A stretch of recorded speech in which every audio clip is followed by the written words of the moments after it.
Hello.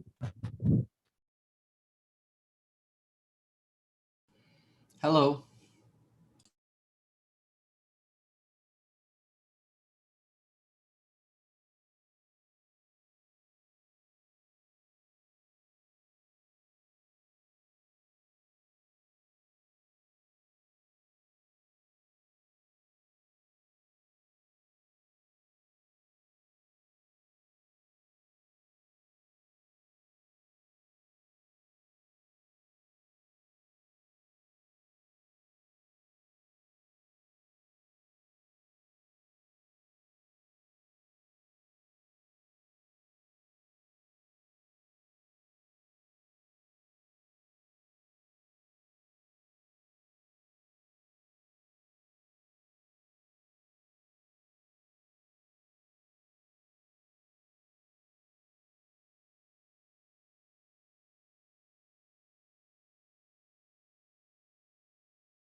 Our meeting shall start in 5 minutes.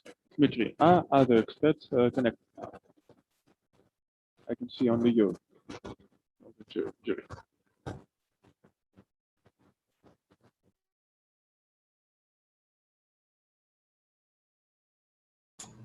I don't see other either.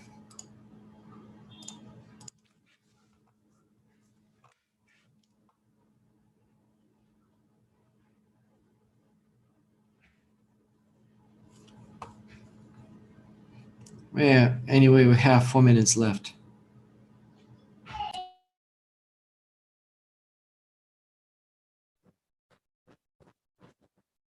One member of jury has connected.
Good day, everyone.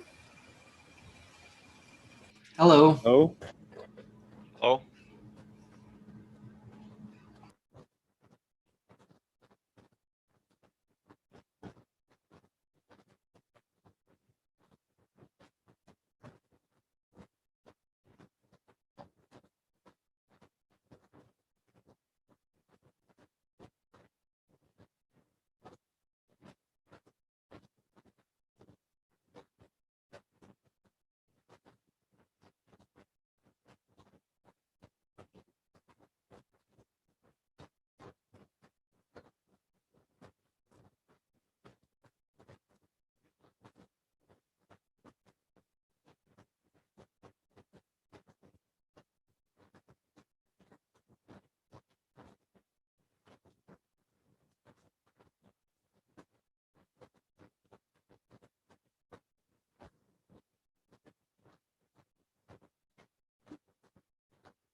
It's 1 hour p.m.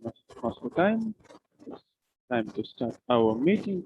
I will remind you about our time limitations. from 7 to 10 minutes for presentation and 5 minutes for Q&A. We have time schedule with 15 minutes on all the presentation and questions.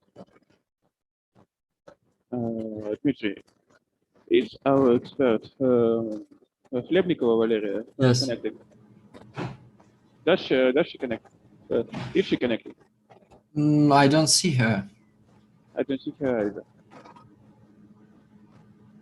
Maybe we will talk a couple of minutes more. Probably we have 4 more minutes before our first report. Okay, yes.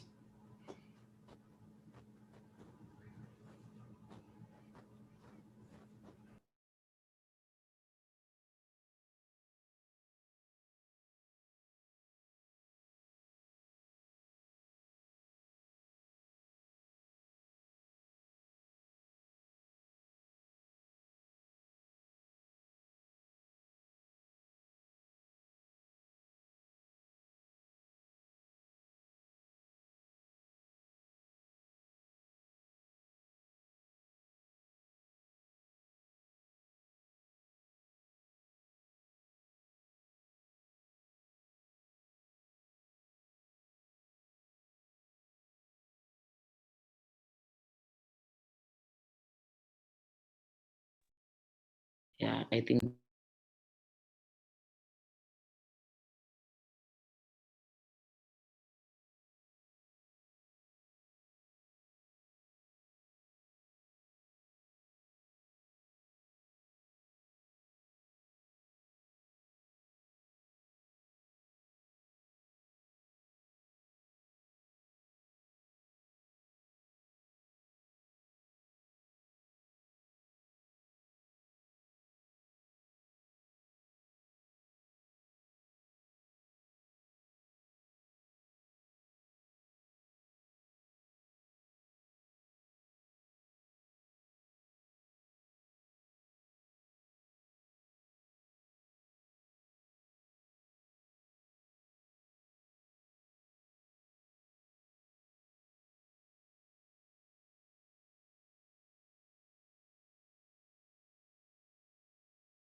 When can I start presentation?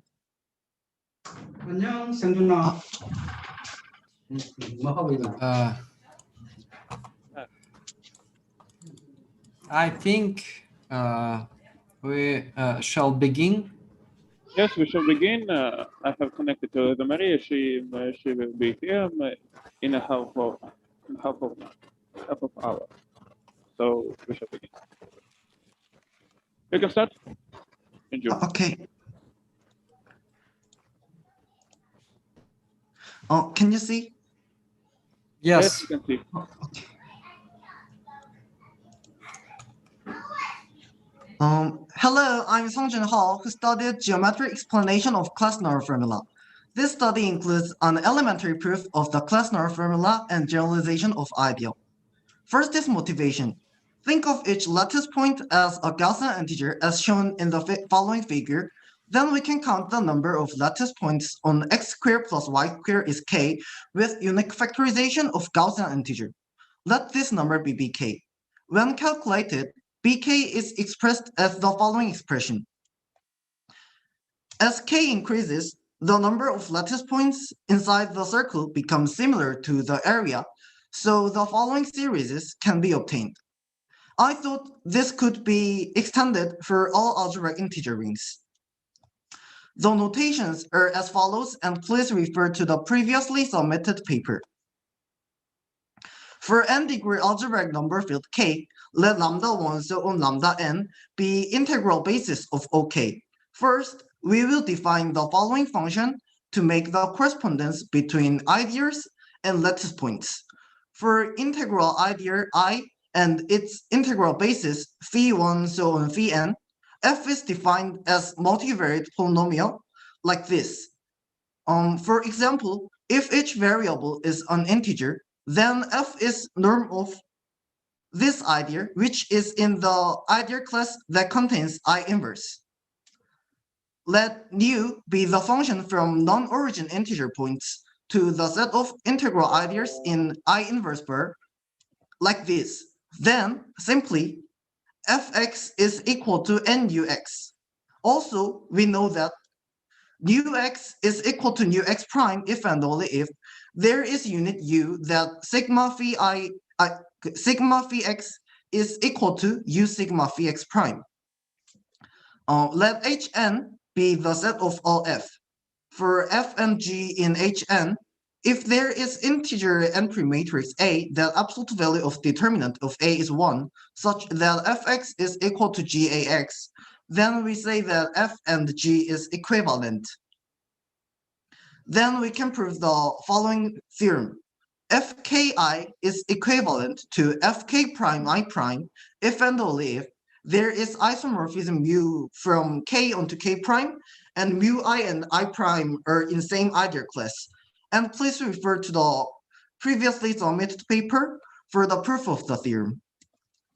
This equivalent relation gives the following good correspondence. First, each equivalent class of set of f is one-to-one corresponded to each corresponding k and idea class. Also, each integral idea in that idea class is corresponded to each lattice points by nu. We can see that the element of this set correspond to the integral idea of OK, and between them, we can define an operation corresponding to the idea multiplication. And we can define an operation that acts as idea multiplication on this set using this method, and please refer to the previously submitted paper. In the example of Gaussian integer, the distance of each point from the origin and the norm of the Gaussian integer corresponding to that point were the same. Also, rotating a certain angle around the origin of each point and multiplying unit corresponding to that angle were the same. To use this tool, we will define and use concept act as length and angle on this set for each algebraic number field K. First, I want to define D. The concept acts as distance from origin like this. The process of defining the concept acts as the angle is a bit long. Therefore, please refer to the previously submitted paper for the method of defining the angle and the theorem used in the process. And this is the concept acts as the angle, and it is defined for 2 points with same idea class, and D is non-zero. There is a number of angle betas. Let C be the number of integral idea whose norm is K in I inverse bar. For positive K, let Tk be the set of points such that Fx is K and angle between x0 and x is greater than or equal to 0 and less than 1. If we think about correspondence, there is omega k, c number of lattice points in Tk. In here, omega k is the number of roots of unity. Let S be the set of points that dx is greater than 0 and less than or equal to 1, and angle between x0 and x is greater than or equal to 0 and less than 1. If we enlarge it S, then the number of lattice points inside it becomes similar to the measure of the enlarged area. So we can know that measure of S is equal to this limit. Now let's calculate its measure. We can see immediately from the definition of d and angle that this holds. To eliminate the absolute value, let's introduce a variable n as follows. Intuitively, if angle is a value that corresponds to the fundamental system of unit, n is a value that corresponds to the roots of unity, and plays similar role to angle. Then there is one-to-one correspondence between Rn and this set. Now we can calculate the measure of S by changing variables. If we do the calculation, we will get this. Please refer to the previously submitted paper for the calculation process. Let AK be the number of integral ideal of OK that norm is K. For all ideal classes, adding the formula obtained earlier gives us the following formula. Here, if we know that the residue of the zeta function is 1, we can derive the class norm formula directly from this formula. So we did an elementary proof for the formula that is equivalent to the class norm formula. For quadratic number for Q, we can easily calculate AKQ like this, so we can get these series. For more than third order, whether there is a good function such as the Kronecker symbol so that we can obtain such series will be considered as further study. Suppose that the concept corresponding to integer is integral ideal, and the concept corresponding to rational number is fractional ideal. Can we think that the point in this set was actually corresponds to a generalized concept of the idea that corresponds to real number field? I want to define the generalized concept of idea that corresponds to B for all integral domain B with characteristic 0. Let B be an integral domain with characteristic 0. Let K be an n-degree algebraic number field, and lambda 1 so on lambda n be integral basis of OK. There are integers pi alpha beta j such that lambda alpha lambda beta is sigma pi alpha beta j lambda j. Let Bk be a B algebra that is equal to direct sum of all lambda b with multiplication like this. Then Bk is commutative ring with unity. Let's define NR for the element of B like this, Bk like this. Let Q be field of quotient of B. Then we can also define Qk. For R in Bk, if there is inverse of R in Qk, let's say that R is invertible. Then we can prove the following theorem, that R is invertible if and only if, and R is non-zero if and only if R is not zero divisor. Please refer to the previously submitted paper for the proof of the theorem. Let's say that J is Bk ideal when J is subset of Bk and J is OK module, and there is non-zero A1 so on A and B in Bk that J is direct sum of all AZ, or J has only 0. Let's say that Bk ideal J is invertible Bk ideal when there is AL with non-zero AL. Then we can prove the next theorem. Please refer to previously submitted paper for the statement and proof of the theorem. Define ideal multiplication like this, then we can know that if J1 and J2 are invertible Bk ideal, then J1, J2 is also invertible Bk ideal from this theorem. Then let's let IKB be commutative monoid of all invertible BK idea about ideal multiplication. Then FK is IKQ. Let PKB be the set of invertible BK idea, which is ROK for some invertible R in BK. We can know that IKF per PKF is isomorphic to ideal class group of K for characteristic 0 field F. Then conclusion. By using the correspondence between ideal class and multivariate polynomial and between ideal and lattice points and defining the concept that plays the role of length and angle, the following equation was proved. Also, in the case of quadratic integering, special series can be obtained. And this study deals with the generalized concept of idea and shows that invertible BK idea has some good properties. Thank you for listening.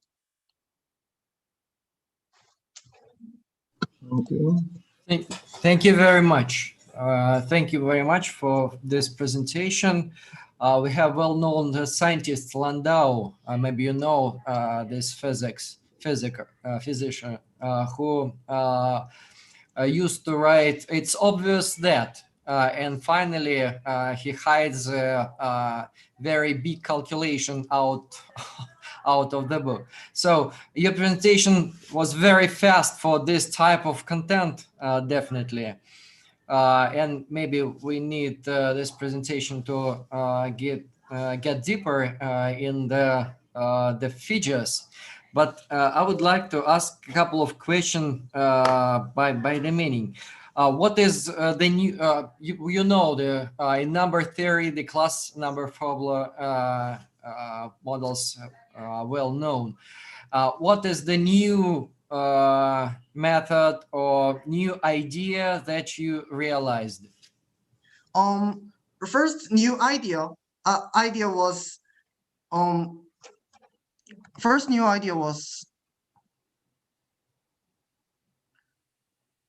I think this correspondence is first new idea, and second new idea is we can make the similar concept acts as distance or angle for all this set. And third new idea was generalization of ideas. So we can see more than we can see all for integral domain B with characteristic 0. I mean,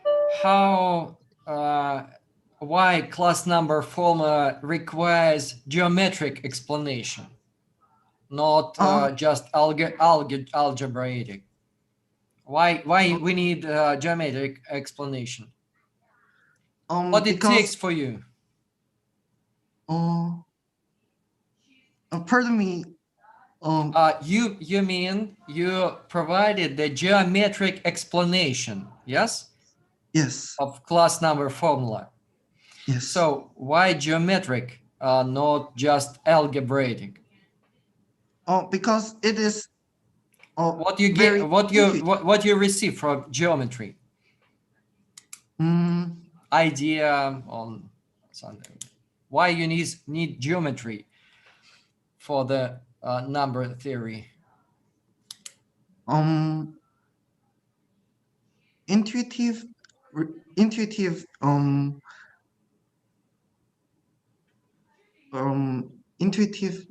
and we can see correspondence very visually. Okay. So it was a hint, and it's the source of idea. Yes. And do you have a did you publish it? Do you have a scientific paper? No, with your calculation. Not yet publicated, but I submitted this paper. I submitted this paper to SITF. Whose authors of this? What is the article? This is my article for this research. It's your article. Okay. Yes. So it's on the process of publication. Yes. Not yet. It will be, or it's already published. It's not published. It's not published, but you intended to publish. Yes, and I submitted to here. Okay, so it's kind of discussion. Good. And what are your plans in this research and further? In further study, I want to think about in here. I want to think about we can get series only for quadratic integer ring, but I want to find some generalized concept of Kronecker symbol. So I want to get series for all algebraic integer ring. And secondly, I want to get if and only if condition for k when hk is 1. This two problem is currently I'm studying. Thank you. Okay. Thank you for your presentation. I propose to move to our next. Thank you. Thank you. Thank you. Our next participant from Russia, Nikolai Chervov. So can you hear me? Yes. Beautiful. Hello, everyone, dear participants, experts, spectators. So yeah, let's start. I'll show you the presentation. So can you see that? Yes, we can. Okay. So hello again. My name is Nikolai Chervov, and I'm a school student, 11th grade, from gymnasium number 14, Barnaul town, named after Rufina Serafimовna Ovseyevskaya, people's teacher of the USSR. The topic of my research is about one problem from Crook's Mathematica Room magazine, or DJ Smink's problem. My scientific advisors are Yuri Maltsev, professor of Altai State Pedagogical University, and Svetlana Lupina, mathematics teacher of the highest qualification grade in gymnasium number 40. The mathematical magazine Crook's Mathematica Room featured problem number 3540, proposed by the rector of the University of the Netherlands, Professor Smink. So here is the problem. Triangle ABC has semi-perimeter P and square S, and you are giving the side lengths of squares inscribed in an acute angle triangle ABC. Prove the following inequality. The aim of this research. The aim was not only to find another solution, but also to improve the inequality by giving upper and lower bound for the difference, using semi-perimeter, circumscribed circle radius, and inscribed circle radius. Find upper and lower bound for some sums using the same parameters. Relevance. The question about the ratio between the lengths of the sides of an acute angled triangle and the lengths of the sides of squares inscribed in a given triangle, the radii of the inscribed and circumscribed circles of this triangle, has not been considered widely enough in the scientific literature. Therefore, the study of some sums concerning the ratios of the sides of this triangle and the lengths of the sides of the squares inscribed in this triangle is relevant and requires completion in finding upper and lower bound using semi-perimeter, circumscribed circle radius, and inscribed circle radius. Scientific novelty. This research is a continuation of the study of the problem number 3540 from Article 1. Although our approach is more complete and can be used for other studies, our results are new and have not been published anywhere else. Object of the research: geometry of a triangle and a square. Subject of the research: the ratio between the lengths of the sides of the certain triangle and the lengths of the sides of the squares inscribed in this triangle through the radii of the inscribed and circumscribed circles of this triangle. Tasks. The first task was to improve the inequality 1 from problem of 3540 with another method. Second task, improve this inequality. Third, calculate the following sum. The fourth, give upper and lower bound for the following sum. And the fifth, give upper and lower bound for the sum. So all the sums you can see on the slide. Practical significance. The results of our research can be used in the work of mathematical circles, in solving Olympiad problems and other mathematical problems of a higher level. Research methods. Analysis of the results from Crookes Mathematica Room magazine, algebraic transformations, the use of identities and inequalities for the basic parameters of triangle, and our own mathematical reasoning. Basic definitions, notation, and results used in the research. So here are symbols used in the research. You can see that on the slide. Assertions used in the research. Lemma 1. Any triangle ABC satisfies the following inequality. And you have quality if and only if triangle ABC is equilateral. So here on the slide you can see identities and inequalities used in the research. Results obtained in the research. Theorem 1. Let triangle ABC be an acute angle triangle, and you are giving the lengths of the sides of the squares inscribed in triangle. Then the inequality is true, wherein you have the quality if and only if triangle ABC is equilateral. So here is the solution. I made it in link because it's hard to show all the solutions in the presentation. So dear experts, if you want me to show you all the solutions, I can do this. Theorem 2. Let triangle ABC be an acute angle triangle, and you are giving the lengths of the sides of the squares inscribed in triangle ABC. Then the inequality will be true. Theorem 3. Let triangle ABC be an acute angle triangle, and you are giving the lengths of the sides of the squares inscribed in triangle ABC, so that the sides of these squares lie on BC, AC, and AB. Then the inequality will be true. Theorem 4. If triangle ABC is an acute angle triangle and you are giving the lengths of the sides of the squares inscribed in this triangle, then two of these inequalities will be true. Conclusion. Here are during the research, the following results were obtained. So you can see that on the slide. Thanks for attention. So I'll answer your questions with a big pleasure.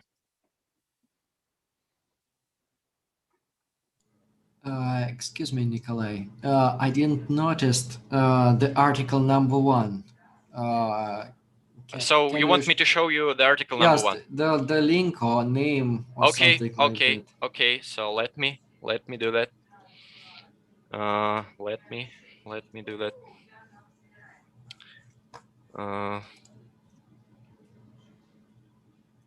So here is it. Here is the article from the Crookes Mathematica Room magazine. Yes, I mean the number of this article. Propose. What do you mean by the number of this article? When it was where it was published. It was published it was published in Crookes Mathematica Room magazine. So can it? When? When it was in 2011. 10. Okay, I see. Yeah. So this task haven't been solved yet until your solution. No, here is the solution. But the main the main idea of our research was to make another solution and to improve this inequality. Okay. So we have another method. I'll show you. Sorry. So here is the another method. So theorem 1, as you can see. And the main idea also is that we use main parameters. It's semi-perimeter, circumscribed circle radius, and inscribed circle radius. So it's like more, how to say, more correct. Okay. So you provided different solution for the same time task, better and different solution. Yeah, and we also improved it. So you can see that watching another theorems, like Theorem 3, 2, and 4. Okay, thank you. So that was the main idea. Thank you very much. It was a big pleasure for me. So maybe more questions. Nikolai, what is your own contribution to this problem? What can you do in this task? What do you mean by what can I do in this task? Like what was your contribution in this problem? Like what?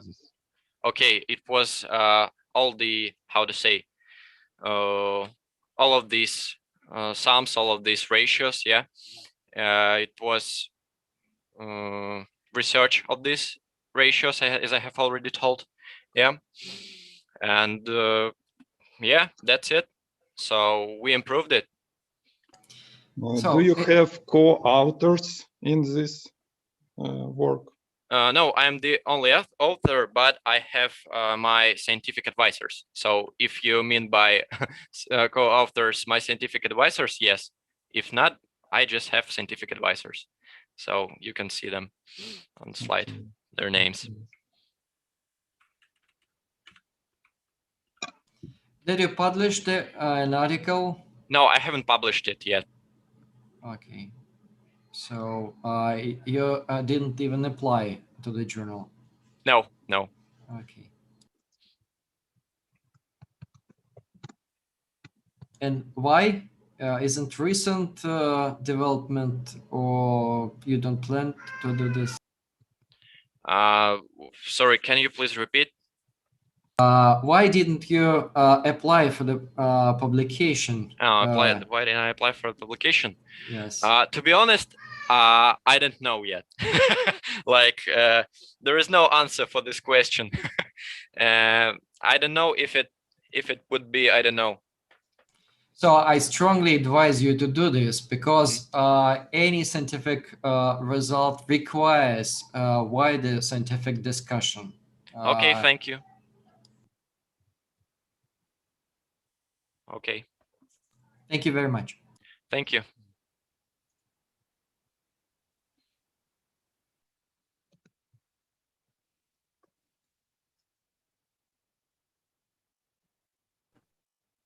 We still have time for one more brief question. Will be there.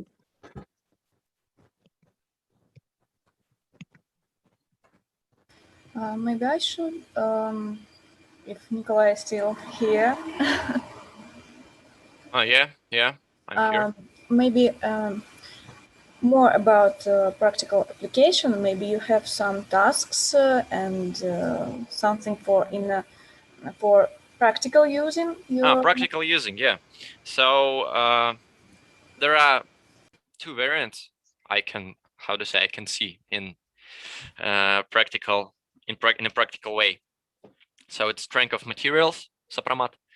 Yeah, and also topology, maybe, yeah. But some people do not agree with me with topology, but maybe it is like some way to continue our research in practical way. Okay, thank you. Thank you for your presentation. Thank you for the questions. And our next participant is from Nepal, Sayuma Vahani. Hello. Can you hear me? Yes, we can. Okay, so may I start? You can start.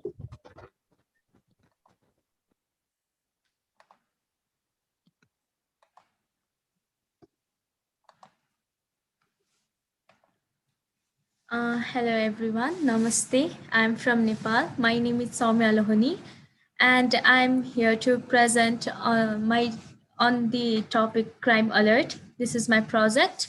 So at first, what does it mean by crime? I think like we all know that nowadays crime is increasing day by day.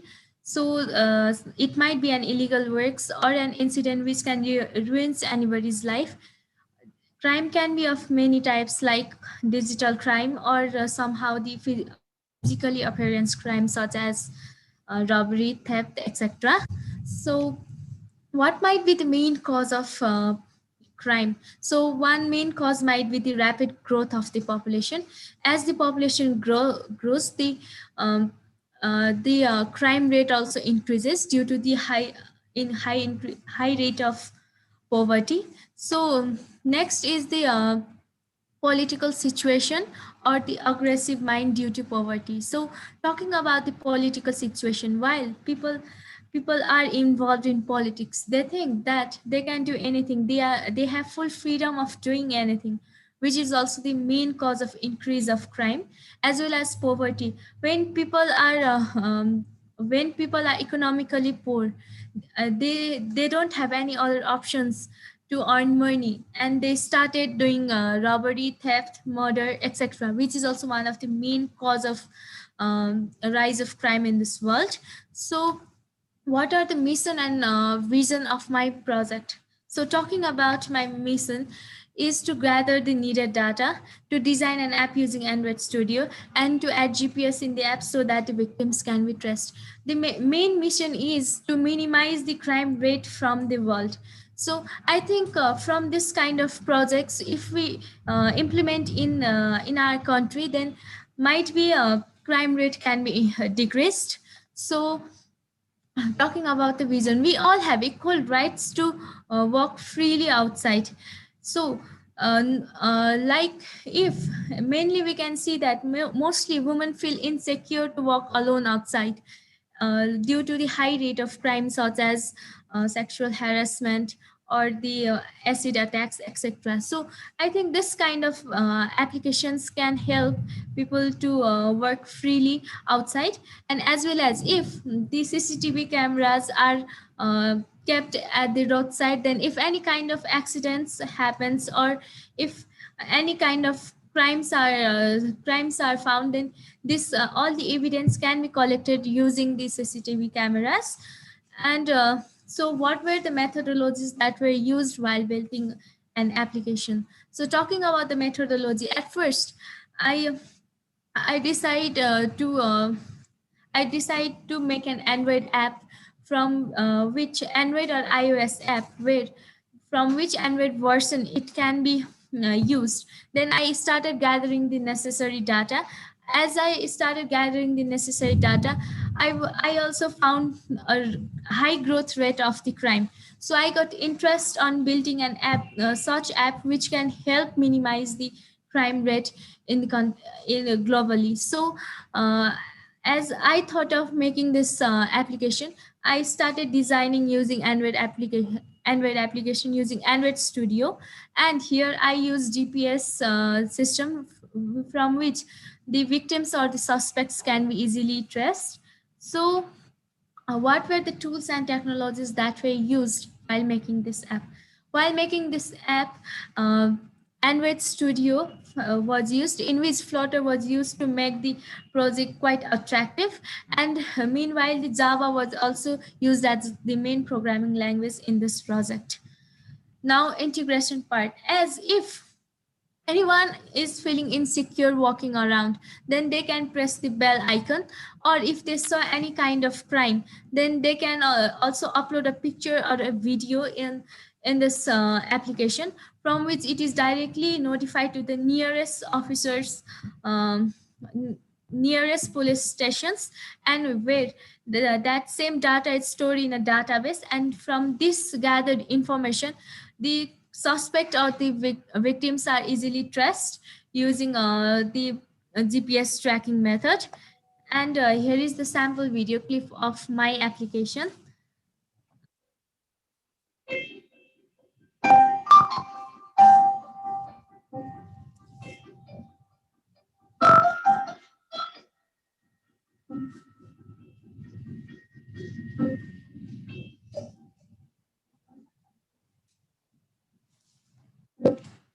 So now the most important part is ethical considerations. Like while making any kind of application, we have to know what are the rules and regulations we have to follow while making an app. If we have violated any kind of rules, then what are the laws that are used to punish the violators or the criminals who violates the rule, as well as what procedure we have to follow while making the app. We have to be careful on what policies should be kept after the project is developed. The most important another part is requirement. So talking about the requirement, we have to know what are the requirement of the government. If they are interested in our project, then at first we have to make an agreement, so which also comes under the requirement. So lastly, we all know that the crime is increasing day by day. To stop this kind of crimes, to limit the crime from somehow increasing, so I think this kind of project can help. Thank you.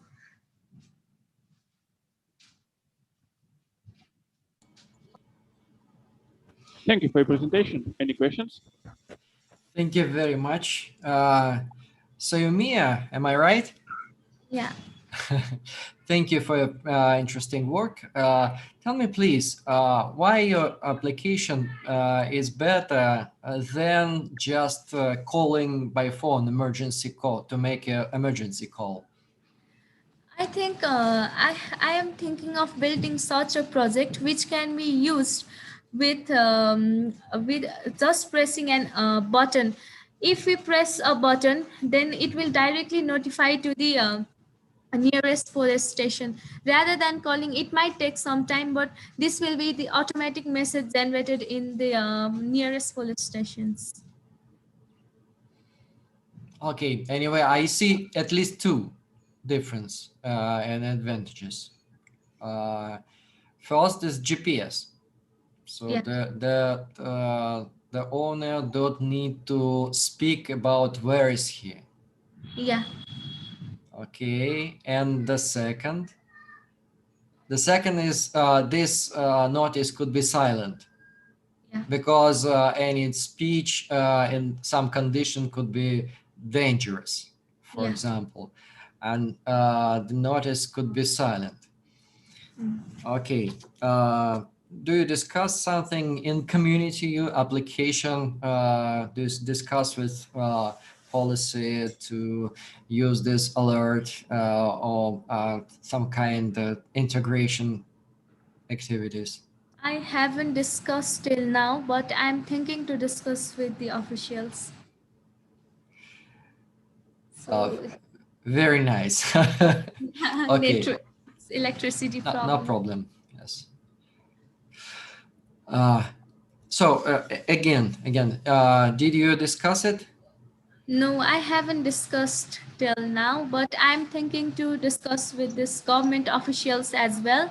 Those who are the responsible person, like from the Ministry of Information and Technology. I think they might help us while implementing this project. So till now, these projects have not been implemented, and if it is implemented, also the people are not aware of it. So I think at first I have to try to make people aware of why this kind of app is necessary. So Okay. And what is your next step? My next step is, at first I will try to contact to the person to the government officials who can Just who can meet in person. You mean you are intended to meet in person? Yeah, or the organization who is responsible for this monitoring this kind of crimes. Like I might discuss with the officials of Cyber Bureau in Nepal as well. Okay, I advise you to write a letter Yeah. in advance, Yeah. and maybe describe your project and ask for the meeting. So Yeah. I think the next step should be a letter. Yeah. Maybe with your brain cube of colleagues.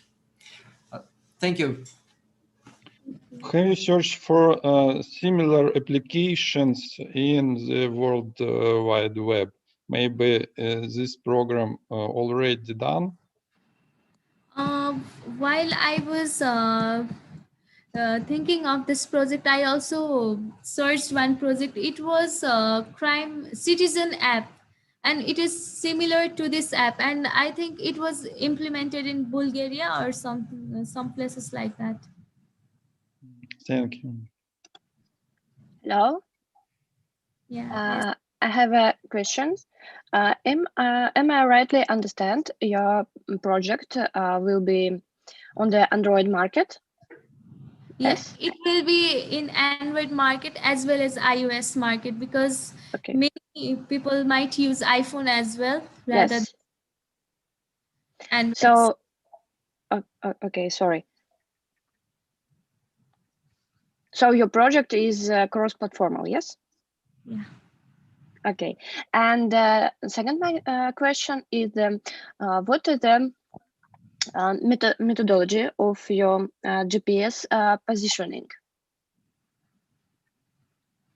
GPS positioning will be according to the, I guess, according to longitude, because from how much distance that person can be traced, because exact tracing is quite difficult for the exact location is quite difficult. So from some distance, it can be covered. Okay. And the third question is, what is the language of your using in the when you are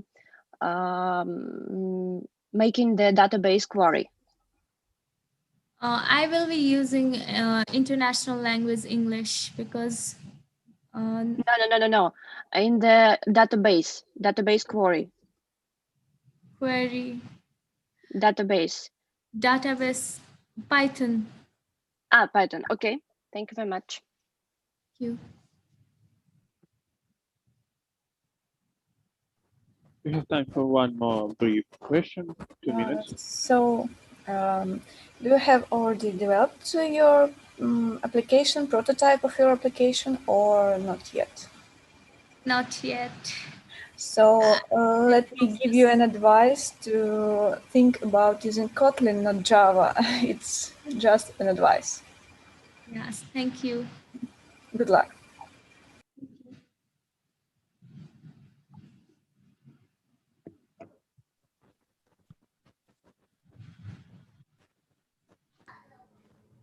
Okay, Artyom? I think that's all. Thank you for your presentation. Thank you. Thank you for the questions. Yeah. Our next participant is from Zimbabwe, Menashe Shania. Hello. From Zimbabwe, we say Mascati. So my project is an online e-learning platform where users can access educational information free of charge and at the comfort of their own home. So before I start explaining my project, I have to show you the reasons why I created the site. So first of all, I created the site because for my formal schooling here in developing countries like Zimbabwe is generally expensive, and there are schools, but most children cannot attend the schools because their parents have no funds of paying for the school fees and for the stationery and uniforms and so on.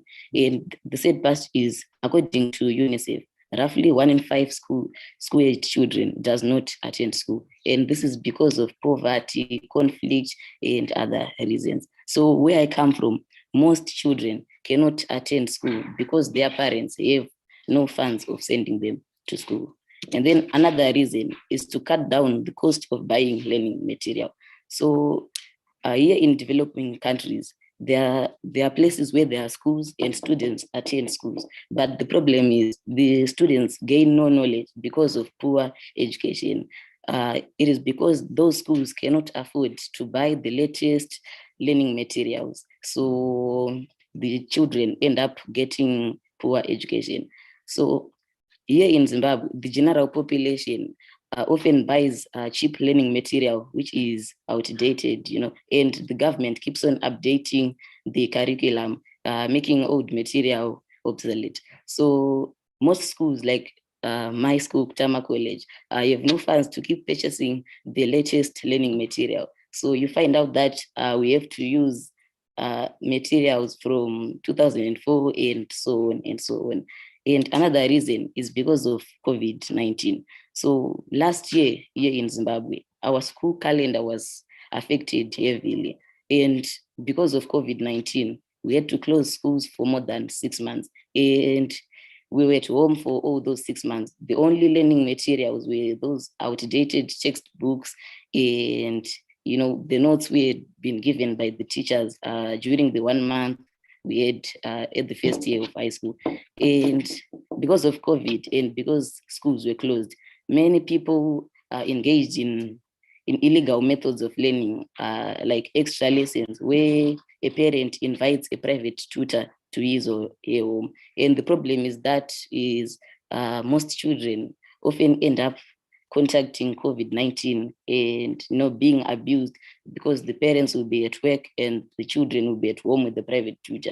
So for someone like a girl, she could end up being raped and contacting COVID. And then another reason is because of data cost and e-learning. So here in Zimbabwe, internet is quite expensive. So you find out that most people have access to internet, but they can't access e-learning platforms because all their money would be spent on internet and they have no money left to pay the monthly subscriptions of e-learning websites. So that's another reason. So I've shown you the reasons. So I saw these reasons and I thought about something. I thought about something to curb the problem. And I created my notebook, the free e-learning platform.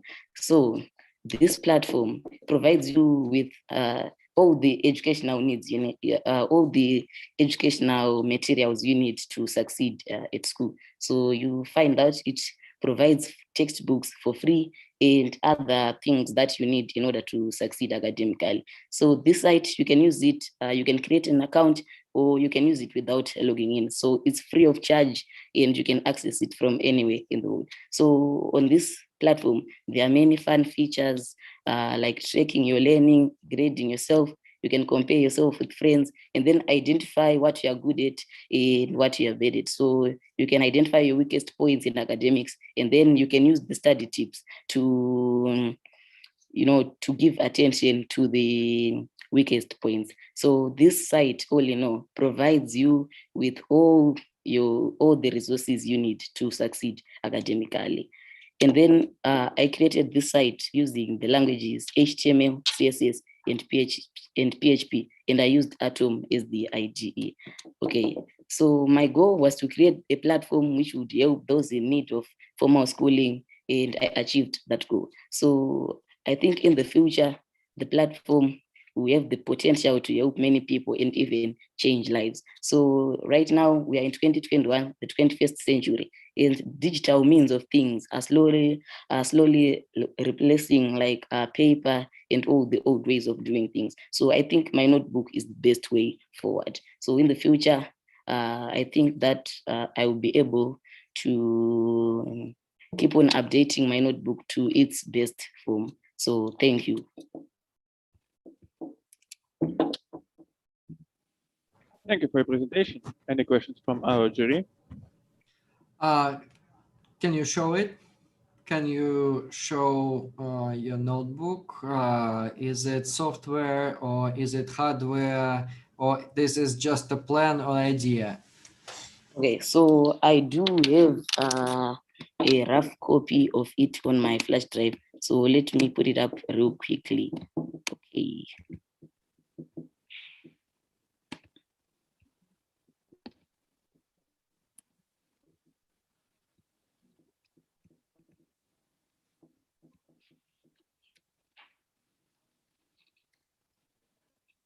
Okay, so here is the website. So this is the website. As you can see, you can access anything. you can get notes. Like if you go to this page, you can access it from all levels of education, like from grade 1 to Form 1.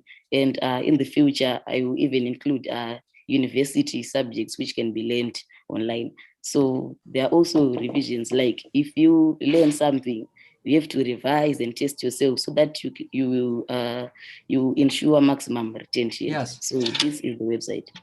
So it works locally. It works locally, not from the Yes. server. So you use a local server.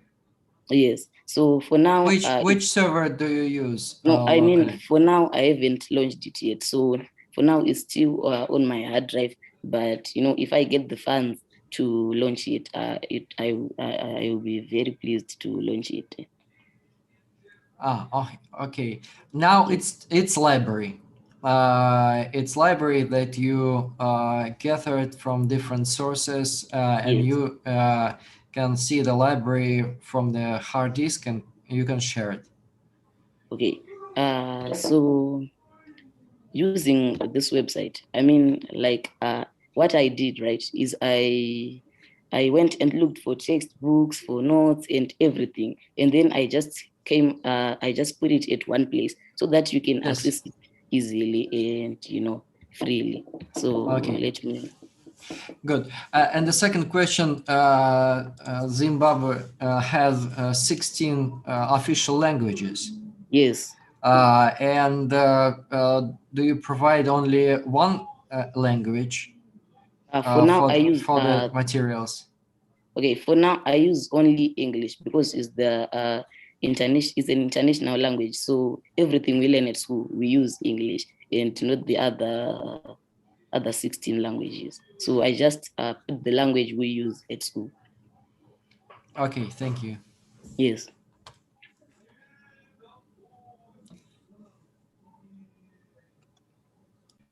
Any other questions? We have a lot of time for questions. Can you open some materials, for example, for us to just okay to see, because you made very good motivation, but we didn't okay, so see. let me show you. So let me show you some of the materials. So here you can find out this is a PowerPoint presentation of the basics of ICT or computer science. So these are the types of information we distribute. So no, your system. Can you show us your system? What is inside? What is inside? Like the programming and coding. No, like content. You gathered information on the website. Okay. What you open? You just opened. Show us only front page. Can you open just a little deeper? Okay. The next level. Okay. So only that. These are okay. Let me. Grades. Okay, with secondary school, for example. Yes. So these are the subjects we learn in secondary school here in Zimbabwe. Computer sciences. Okay, we just speak about computer sciences. Okay. Okay, computer sciences. Mathematics. Let's see if I put any information. So for now on this page, there is no information, because I just had to prepare the background. So you have a plan to work to fill this content. Yes. And do you have some already prepared section? Okay, something already. Okay, let me look for something. Yes. Okay, let me look for something. Chemistry. Yes. So this is a PDF of chemistry which we learn in Form 1. So you can see the content. This is the page, and then it shows you to this page where you can get notes and all these other things which have to do with chemistry Form 1. Okay. Yes. Manesh? Thank you. Do you plan to use some interactive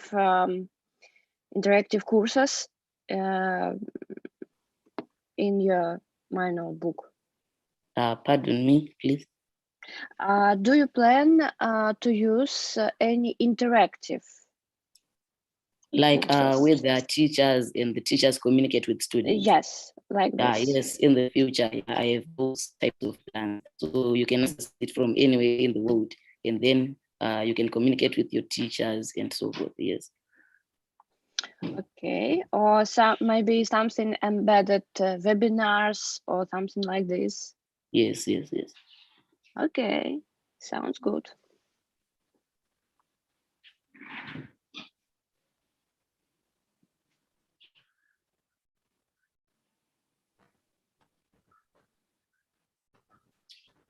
Any other questions we have?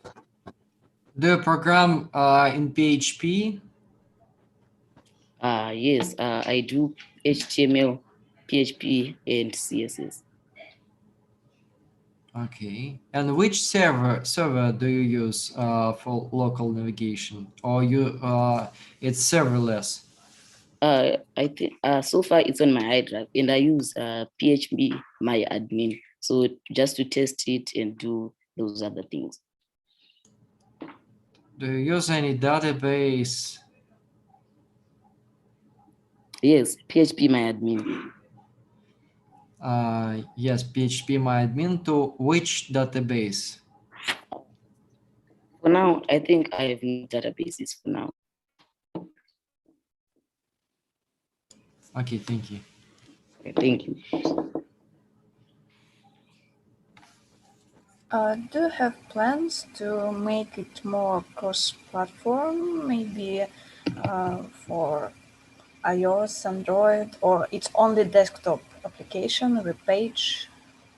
So for now, it's only a website. It's only available as a web page. But in the future, yeah, maybe I might cross to Android and iOS and things like that. Thank you. Thank you.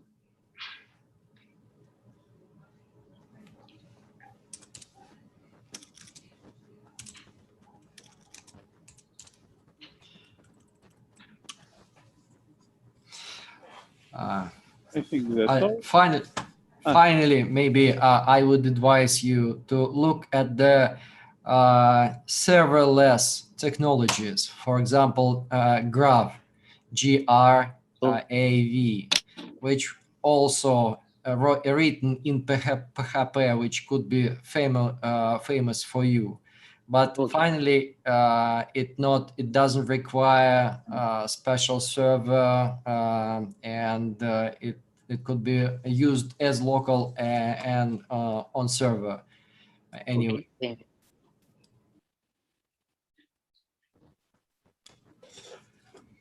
Okay, I think that's all questions. Thank you for your presentation, Manesh. Okay, thanks.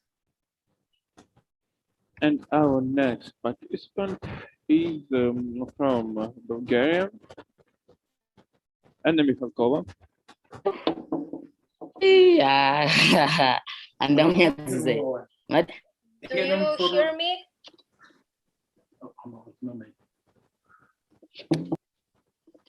Hello, Anna.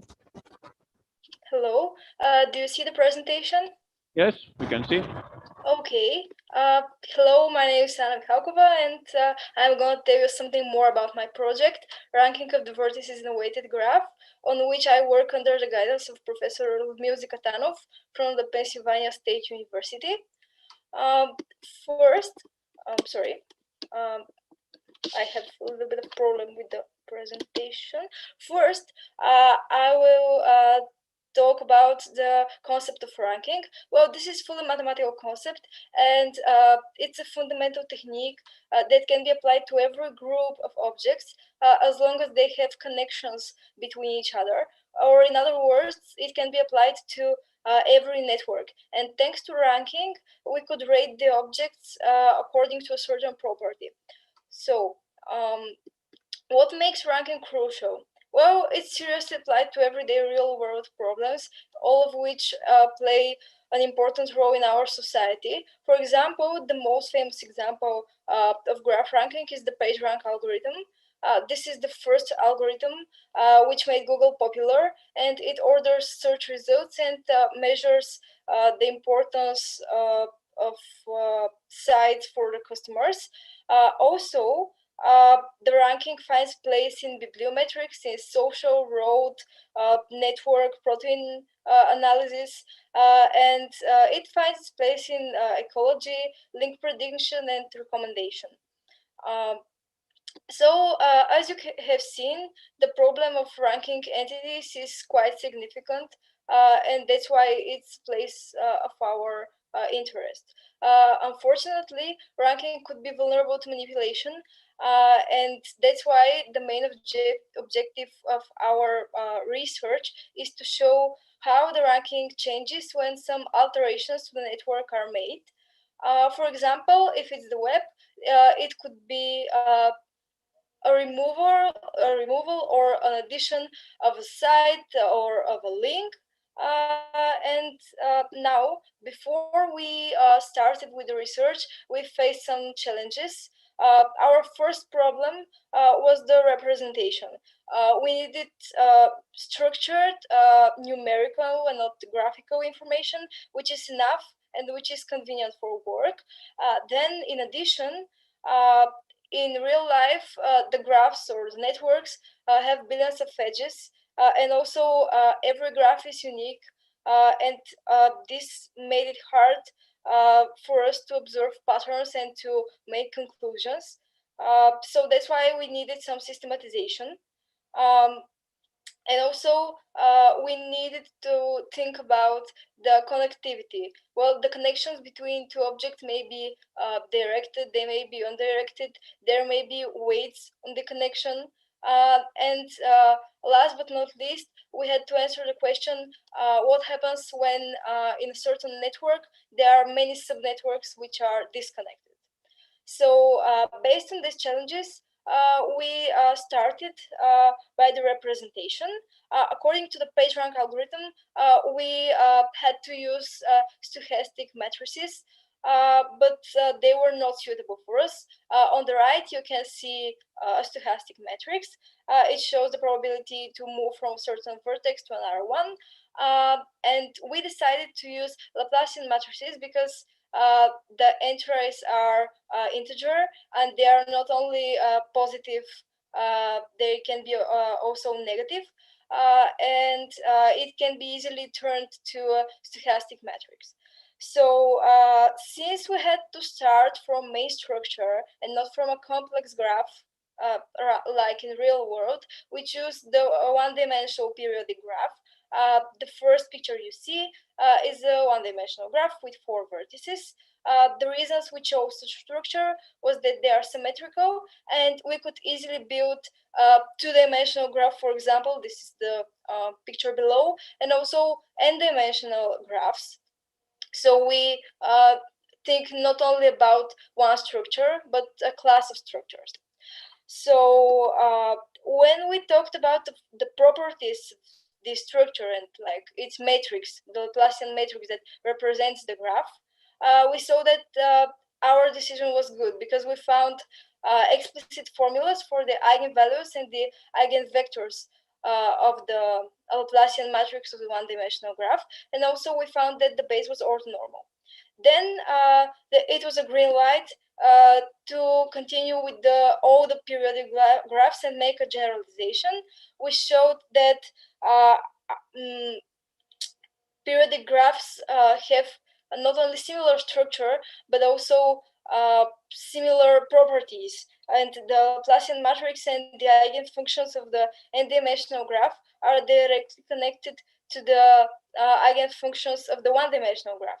So we could find all the eigenfunctions when we start from one-dimensional graph and then go to like random dimensional. Then as we have gone through the challenges, we had to solve the task about disconnected graphs. Here you can see disconnected graphs with 6 vertices, and the first subnetwork is represented by matrix X, and the second by matrix Z. Both of them are Laplacian matrices. And it turns out that we can easily modify the eigenvectors of X and Z to find these of L. And the eigenvalues of the whole Laplacian matrix that represent the whole network are the same like these of X and Z. So this means that we are free to think only about the connected networks, and then we could easily build up to disconnected networks. And here comes the most interesting part of our project and the most ambitious one. We needed to identify what happens with the ranking when we add a connection. So to express the addition, we define a new type of vector, and we show how this vector is connected to the eigenvectors of the matrix that is changed. And finally, we obtained a condition for the new eigenvalues. And you can see this condition in the bottom of the page. The new eigenvalues are either eigenvalues of the old matrix, or they satisfy the following equation. So when we made a solution to this equation, we found this general inequality and three specific cases that depend on parity and whether the eigenvalues of the changing matrix are distinct or not.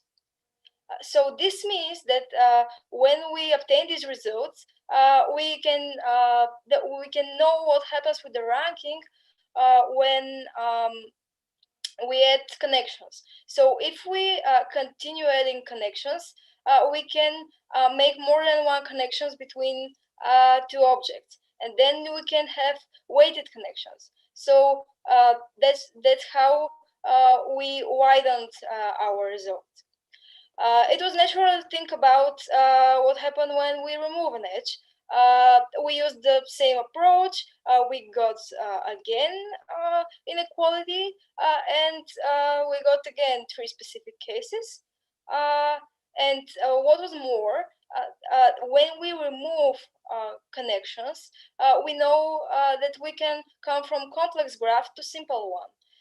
And when we come to simple one, we can even split this one into disconnected structures. But we have thought about disconnected structure, and we can look only at one of the small disconnected structures, and then we can come to graph which has less vertices and less connections than from the one that we have started with. So when we combined the addition and the removal of edges, we can start from a certain graph, and then we can come to a graph that we want to.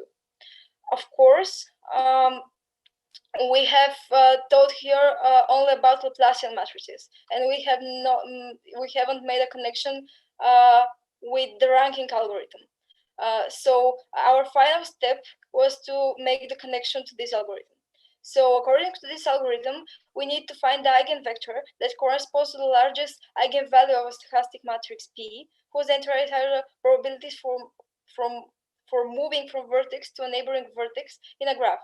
So here we defined Ig as an outgoing link for I and the incoming link for G, and degree as the number of outgoing links. Like this is when we think about the web. And if there's a vertex, like in this case, it will be a page with no edges, and in this case, it will be links pointing from it. We put an outgoing edge from this vertex to any other. So in these conditions, we suppose that we have equal probabilities of going from vertex to any vertex that this vertex points to. So here I have listed the representation of the Laplacian and stochastic matrix. They are both represented by degree matrix and adjacency matrix. And here we have found the relations between the Laplacian and the stochastic matrix and between their eigenfunctions regarding the type of a graph, whether it is random or periodic. So it turned out that we could easily find what are the eigenfunction. And I also need to mention that we are guaranteed that we'll find such an eigenvector from the Perron-Frobenius theorem. And I have listed it below the table. If the graph is connected and P is a positive stochastic matrix, there exists a unique real eigenvalue equal to the spectral radius, meaning it's the biggest. And a corresponding eigenvector with positive entries. It's really good that they are positive because this is what the ranking algorithm requires us to find. And when we order these entries, then we find the whole ranking and which object on which places.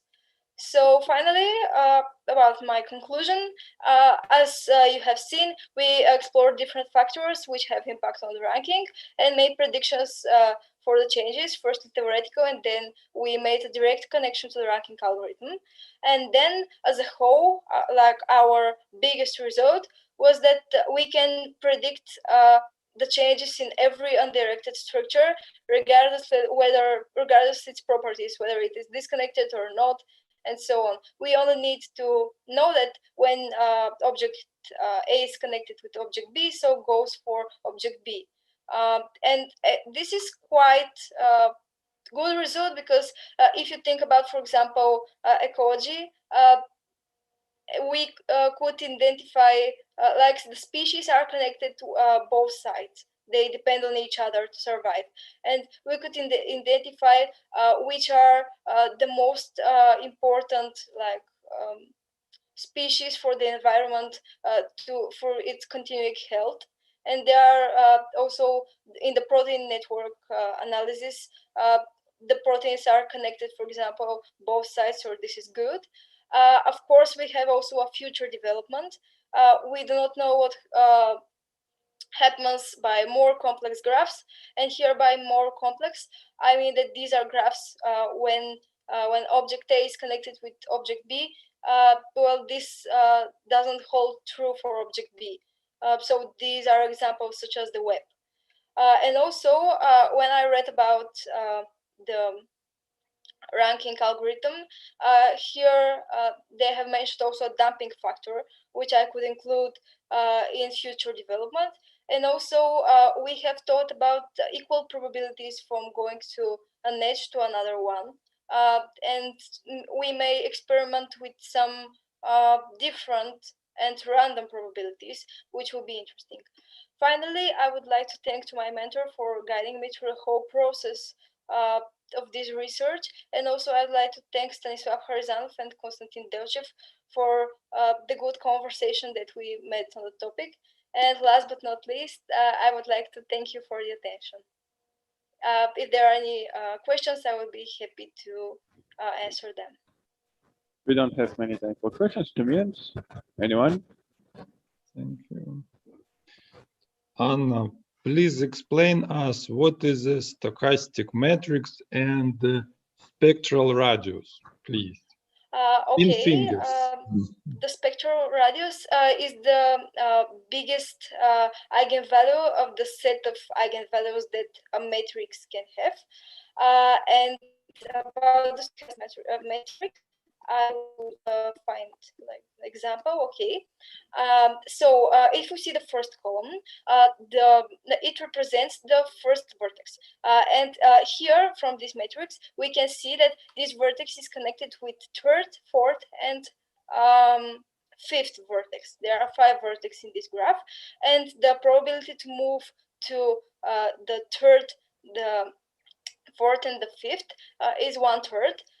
It's not connected with the second, so the probability to move directly from the first to the second vertex is impossible, so it's 0, and it has not like linked to itself, so that's why it's 0. If it has a link to itself, then we'll need to alter the stochastic matrix. Why this matrix named stochastic?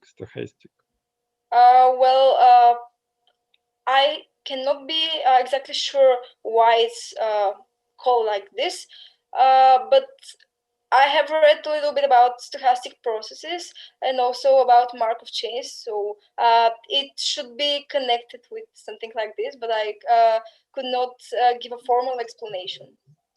Thank you. Thank you.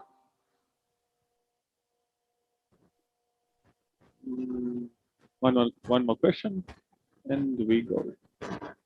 Anna, in which area your results can be applicable? Okay, so I have mentioned about ecology. I have mentioned about protein network analysis. We could think about road network because they are like both sides, and we should see when which roads are too busy, and we could obtain like to think about how they could be not so busy, and also we may not know like how to make conclusions for undirected networks, but if we know that a subnetwork okay, we know what happens with the indirected network, sorry, and if we have undirected network, then I'm really sorry. We It's have okay. concluded that we know what happens in directed networks, undirected networks. And then if we have directed network, and in this directed network, we have an undirected one, like a subnetwork, we may know what happens with this subnetwork. So we may find a place of this research also in directed networks, but it will be like not a whole. We will find results which are not like for the whole network. Thank you very much, Anna. Thank you for your presentation, and thanks for the questions. And we are moving to our next participant, Victor Kolev from Bulgaria. Hello. Can you hear me? We can hear you. We can see you. Presentation. Okay, perfect. You should be able to see my screen now, I hope. Okay, we can see. Okay. So hello, everyone. My name is Victor Kolev. I am from Bulgaria, from the Sofia High School of Mathematics. And today I'm very happy to present you my work on memory-augmented neural agents for deep model-free reinforcement learning. This is a project that I've done along with my mentors, Rafael Rafaelov and Svetlin Pankov. Now, let me first start with a brief introduction of what reinforcement learning is. So in reinforcement learning, we have an agent, and this agent operates in some environment. Now, informally, you can imagine a reinforcement learning as the computer science equivalent of raising a baby, right? So the baby is the agent, and the baby takes action in the environment being the real world. Now, for these actions, the baby receives some rewards. So that may either be some kind of telling off when it does something wrong, or it can be a gift when it does something right. And of course, the environment itself changes with the agent's actions. And now the goal of the agent is to maximize its rewards. So for the baby, that would be to maximize gifts or pleasure or whatever. And the agent then acts according to some policy pi. Now, this policy takes the state, it is conditioned on the environment state, and it outputs the most optimal action at that time. And in reinforcement learning, this policy is parameterized by a neural network. Now, we then have to ask the question, okay, well, a neural network can represent basically any function, so basically any strategy. And what would a good RL strategy then be? Well, first of all, it should be scalable. So it shouldn't, for example, only work on 5 or 10 time steps. It should be able to ideally work for an infinite amount of time. It should also be general enough so that it can be applicable to a wide range of situations or states. It should be adaptable to unseen scenarios, because in the real world, we often see things that we have never encountered before. It should be sample efficient, so it shouldn't, for example, take a neural network 50 million years to learn how to drive a car, when a human can do it in approximately 40 hours. And lastly, it should ideally be abstract. Now, what I mean here by abstract is essentially the fundamental human thought. We think in concepts. We really rarely think in particular objects, and that's modern human thought is based on abstraction, on the concept of what a car is, rather than a particular car on the street. So what all of these 5 points mean? Well, in summary, a good RL strategy should be algorithmic, because algorithms are sample efficient, they are stable, they are scalable, and they are also general enough to work in any scenario. Now, is it possible even to learn an algorithmic strategy? Well, algorithms are usually executed by some type of Turing machine. Now, a Turing machine is a type of automata that can replicate any algorithmic logic except self-recursion or the Entscheidungsproblem. And can a Turing machine be simulated with a neural network? Well, no and yes. No, because a standard feed-forward neural network cannot replicate the Turing machine, i.e. it's not Turing complete. However, when we have an LSTM cell, a long short-term memory neural network, it is actually Turing complete, since it can use a hidden state vector as memory. Okay, so it's theoretically possible that neural networks can learn algorithmic strategies. So do they do that? No, they do not. Algorithmic strategies are really rarely learned. And as you can see in the graph on the right, we have very good performance in an Atari game Breakout, which is reactive in nature. So we see the frame, we see the state, and we can instantly output an action without much regard to what has happened in the past or what will happen in the future, but cannot really extract principled solutions. So we can't think in the long term and have an actually in-depth strategy. So this is most obviously pointed out in the difference between Breakout, which sees a 1,327% improvement over a linear learner and better than human performance, and the game Mrs. Pac-Man. Now here is the two games. Breakout is reactive. We see where the ball is, we go to the ball. Mrs. Pac-Man is not reactive. It is a game that requires quite a lot of strategy and long-term thinking. And neural networks can do fabulously well in Breakout because they are very precise and can learn very precise rules to react to different things. But they cannot learn strategies. They cannot learn algorithmic strategies, namely.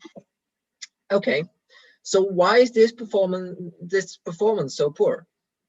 Well, first of all, the Turing completeness of LSTM cells, so their ability to replicate any algorithmic logic, relies on pre-encoded memory operations. Now, these pre-encoded memory operations are very precise, and they include to essentially split a hidden vector in the LSTM cells into two stacks. Now, this operation is quite difficult for the neural network to replicate, and it is basically unfeasible for it to achieve such precision with gradient descent algorithms, which often get stuck in local optima. And the second thing is that the memory in LSTM cells is internal, which means that it is very, very limited in its capacity. So without increasing the size of the network in the LSTM cell, we cannot increase its memory. And that's a problem, because this leads to quite a hindrance in our ability to scale the network larger, since we have computational constraints here. And lastly, LSTM cells have no direct method for controlling flow. This means that an LSTM cell cannot ever replicate an if statement. And an if statement, if else, is quite common in programming and in algorithms. So ideally, we should be able to replicate that. Now, an architecture, a neural architecture that potentially solves all of these problems is the differentiable neural computer. Now, as the name implies, this neural architecture is able to quite much more precisely replicate the operations that are commonly found within a modern computer. So it has external and linearly scalable memory, much as a hard drive of a computer. It has random access storage, which is essential for any modern computer and for any computer language, for any programming language, sorry. And it has key-based search. Now, this key-based search means that we can, the neural network can output a key, and that key is searched through the memory. So this essentially means that based on what the key is, we can replicate control flow. We can replicate the condition of an if statement. So if the key is contained, then we retrieve the row of the matrix, of the memory matrix that corresponds to the key. And that's essentially a control flow emulation. Lastly, we have multiple read and write heads, which means that we can do all of these operations in parallel. And here is a quick schematic of the differentiable neural computer. We still use an LSTM, so a long short-term memory.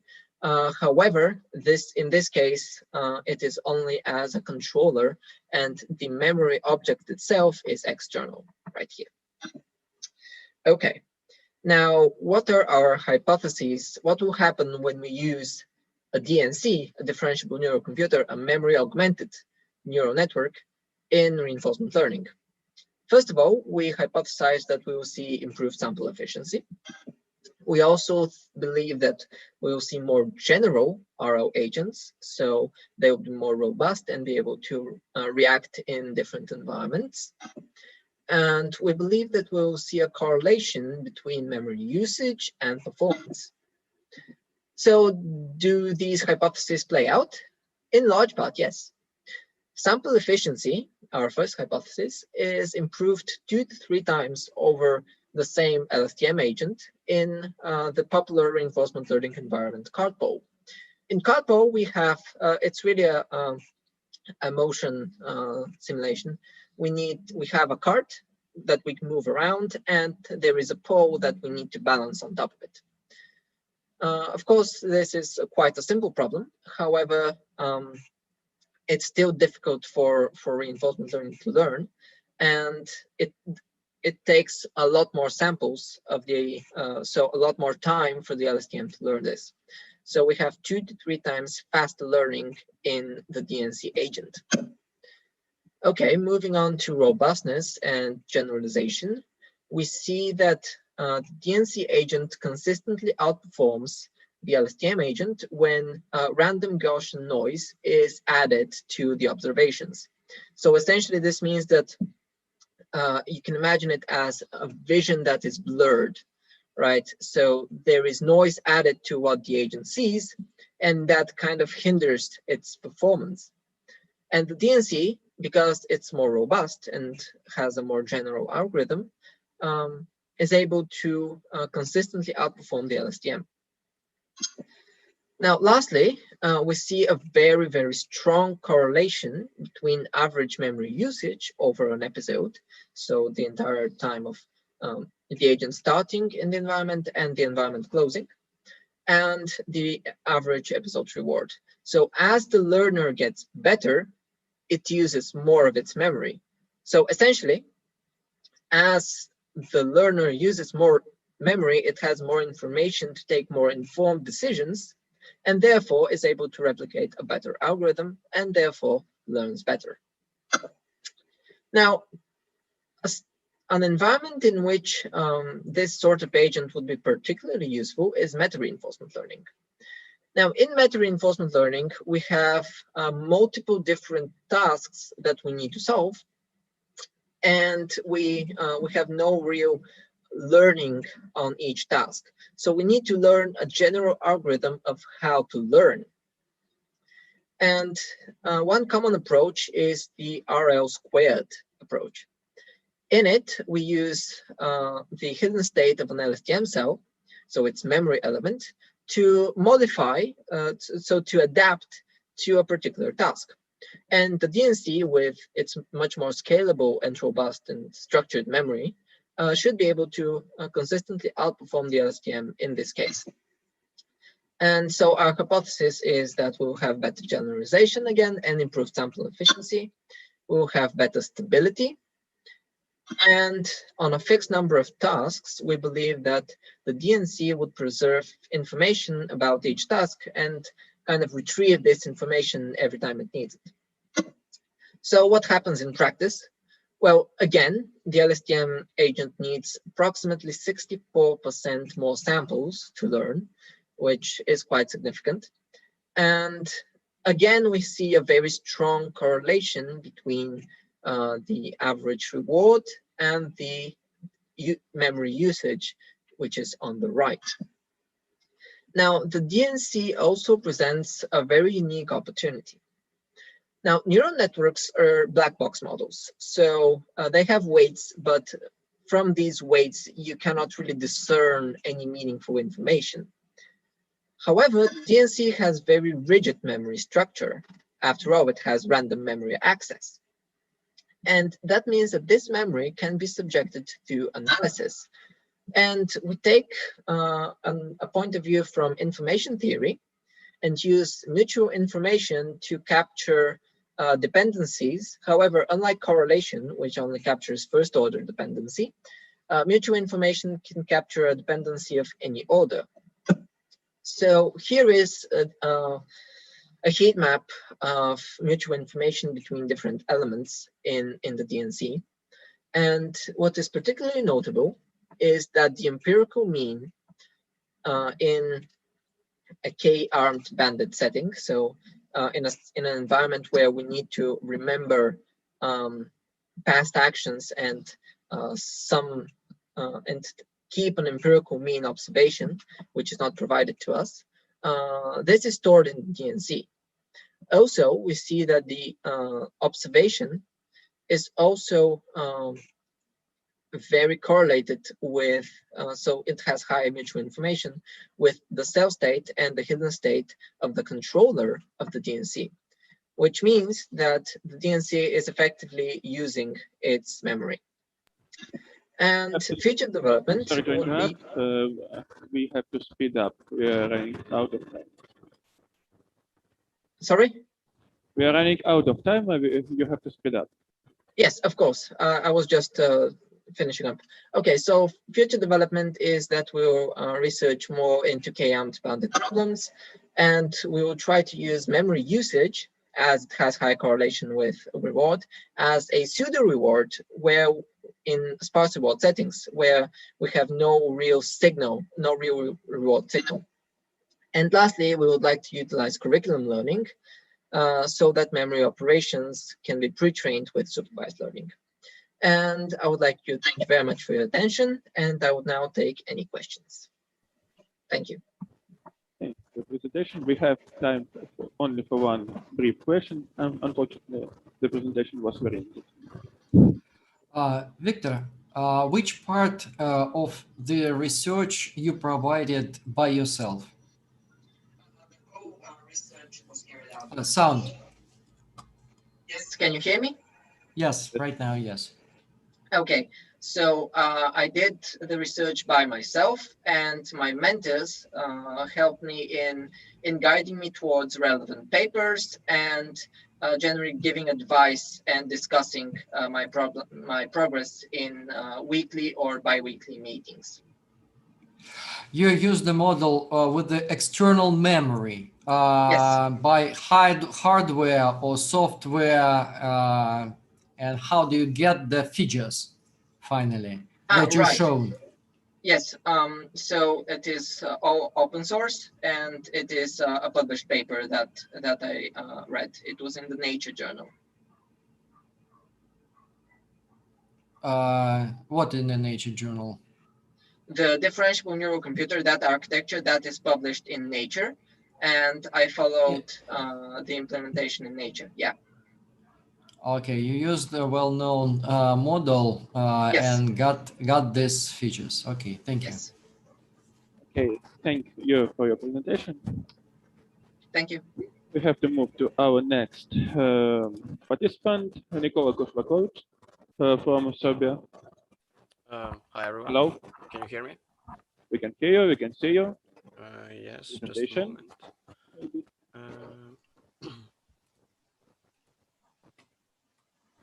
Okay, can you see the presentation? We can see. We can Okay. Okay.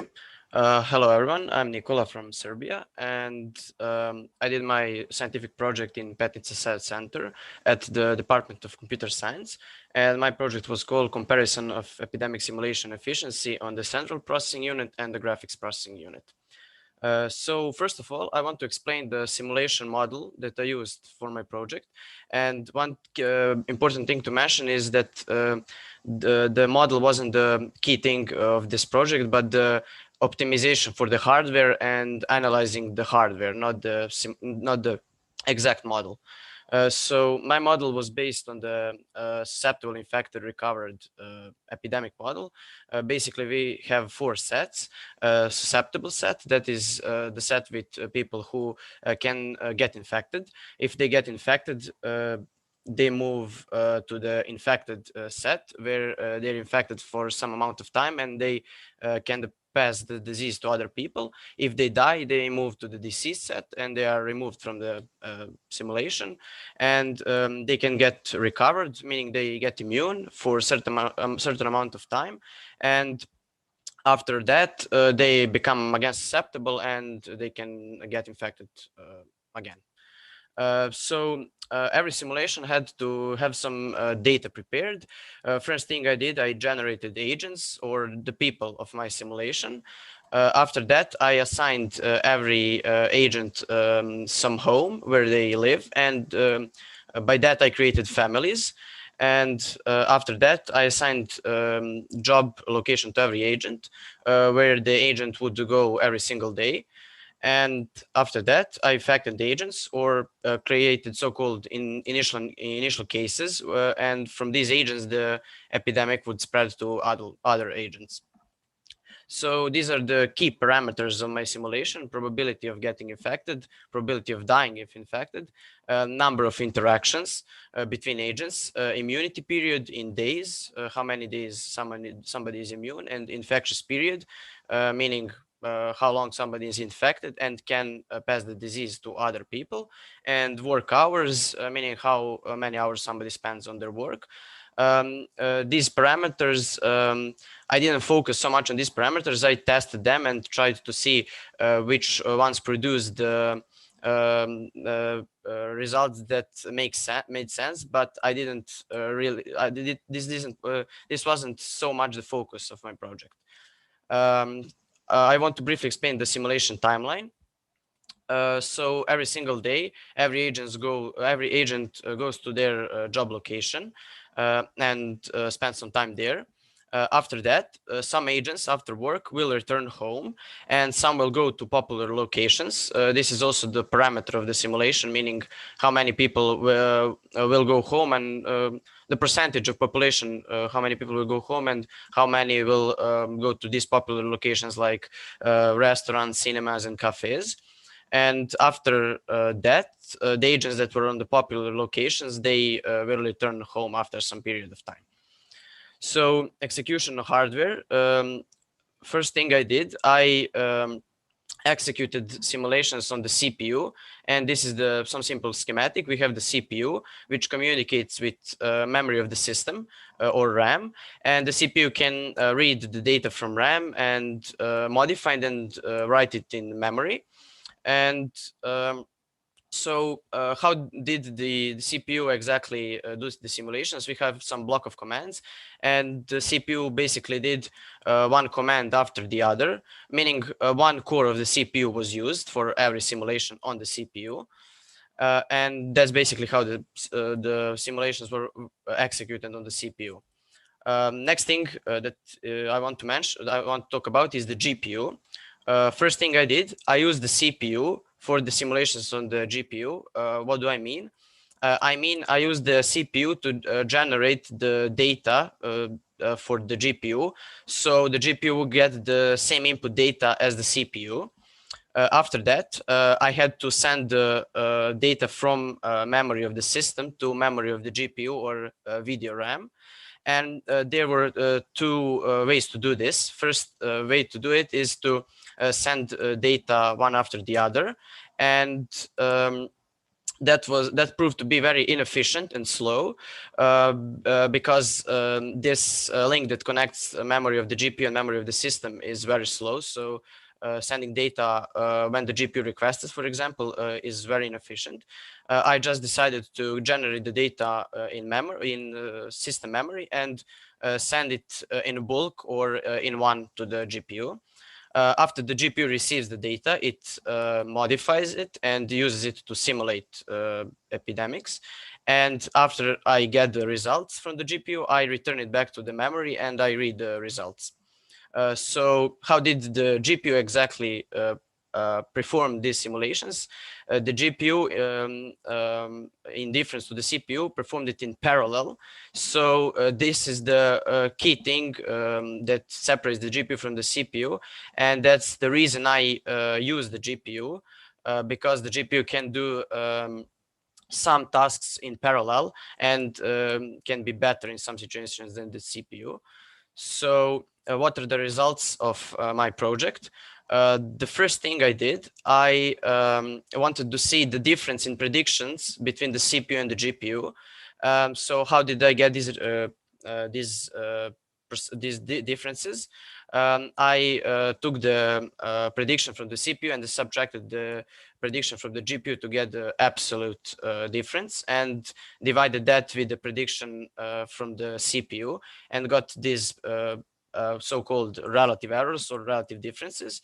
And we can see that for more agents, the relative difference between the CPU and the GPU is less than with simulations that have less agents in them. After that, I wanted to test the execution time of the simulations with little interactions, meaning these simulations were not resource intensive because they didn't have so many interactions between agents. And we can see for smaller number of agents, the CPU performed better than the GPU. And we have this intersection point where the execution time is roughly the same. And after that, the GPU is better than the CPU.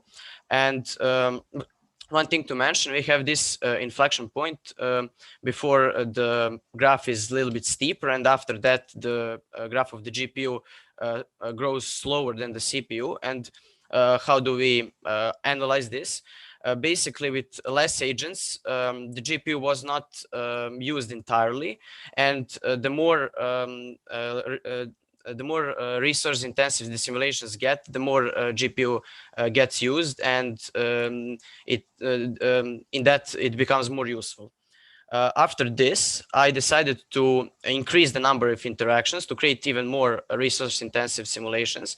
And we can see that this intersection point moves to the left, and the GPU, and we can clearly see the difference between the GPU and the CPU.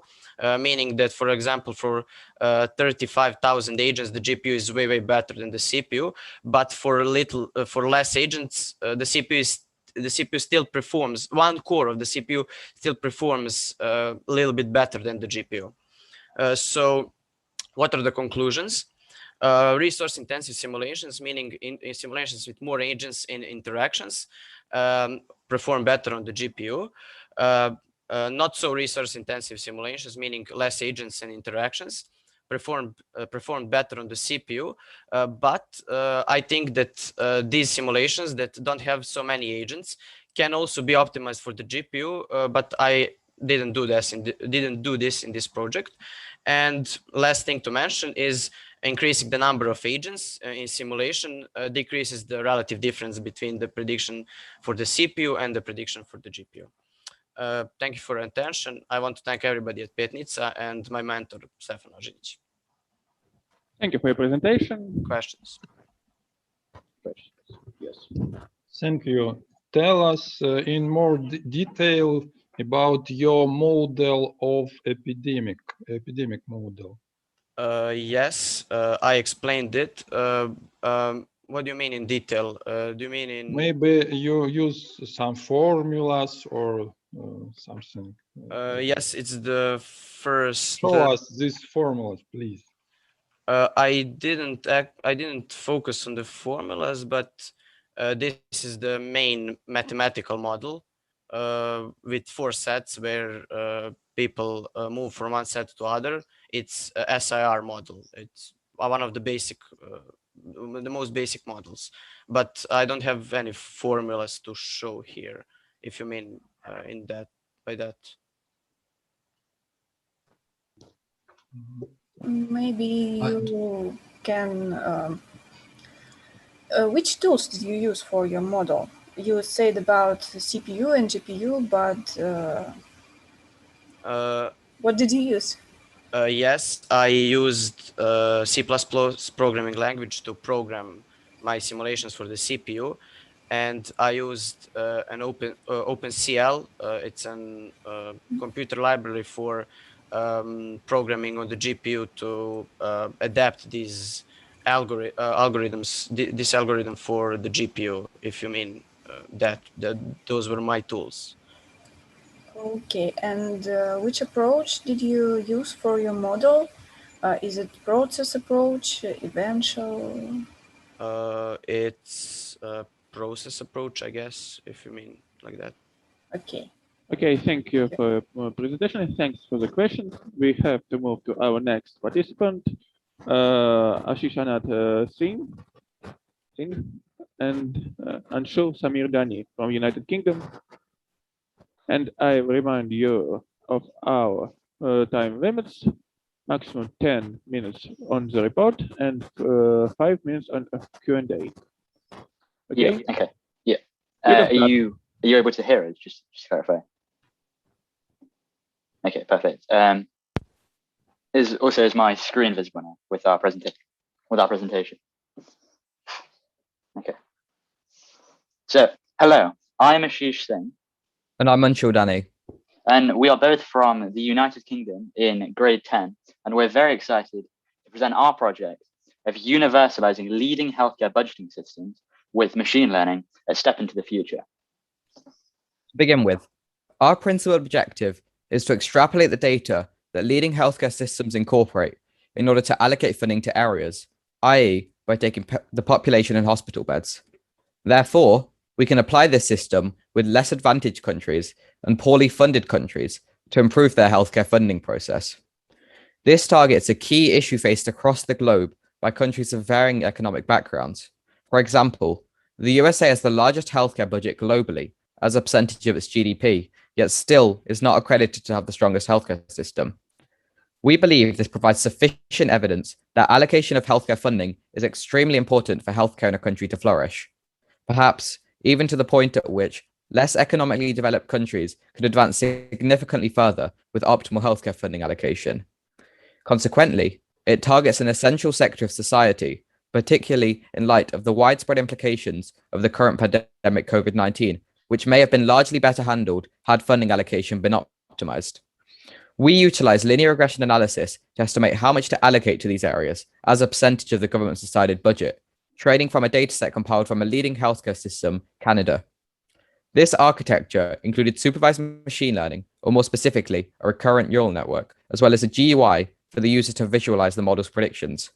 Our logo for this project is displayed on the screen, representing the use of machine learning to ameliorate healthcare globally. Furthermore, our project not only explores the use of machine learning in healthcare funding estimation, but even could perhaps validate the use of architectures such as RNNs for estimating funding in all sectors. And so, to follow on from Andrew chronologically, At the start of our project, we also laid out 3 objectives for which we wanted to carry out throughout our entire project. Firstly, to universalize these leading healthcare systems, which we approach through the manner of case studies, examining several individually, such as the Swiss healthcare model. Secondly, to emulate their funding patterns through the use of machine learning. And finally, to analyze diverse data sets globally with our model to result in the most accurate model possible. And so, to progress further in our timeline, I'm going to discuss the key concepts within the prototype we established for our project. Firstly, the main feature upon which our project revolves around is the use of recurrent neural networks. These differ significantly from standard vanilla feed-forward neural networks in that all feedback signals are sent between all neurons, forming an implicit internal memory within the network. RNNs then can utilize this memory to use a time step and comprehend data that is passed as a sequence, as opposed to isolated numeric value inputs, naturally allowing them to consider temporal factors when predicting an output label. The diagrams displayed on the screen demonstrate visually how such neural networks function, in how all neurons are connected, and also express the idea of a time step, which refers to the amount of data that the network can retain within this memory.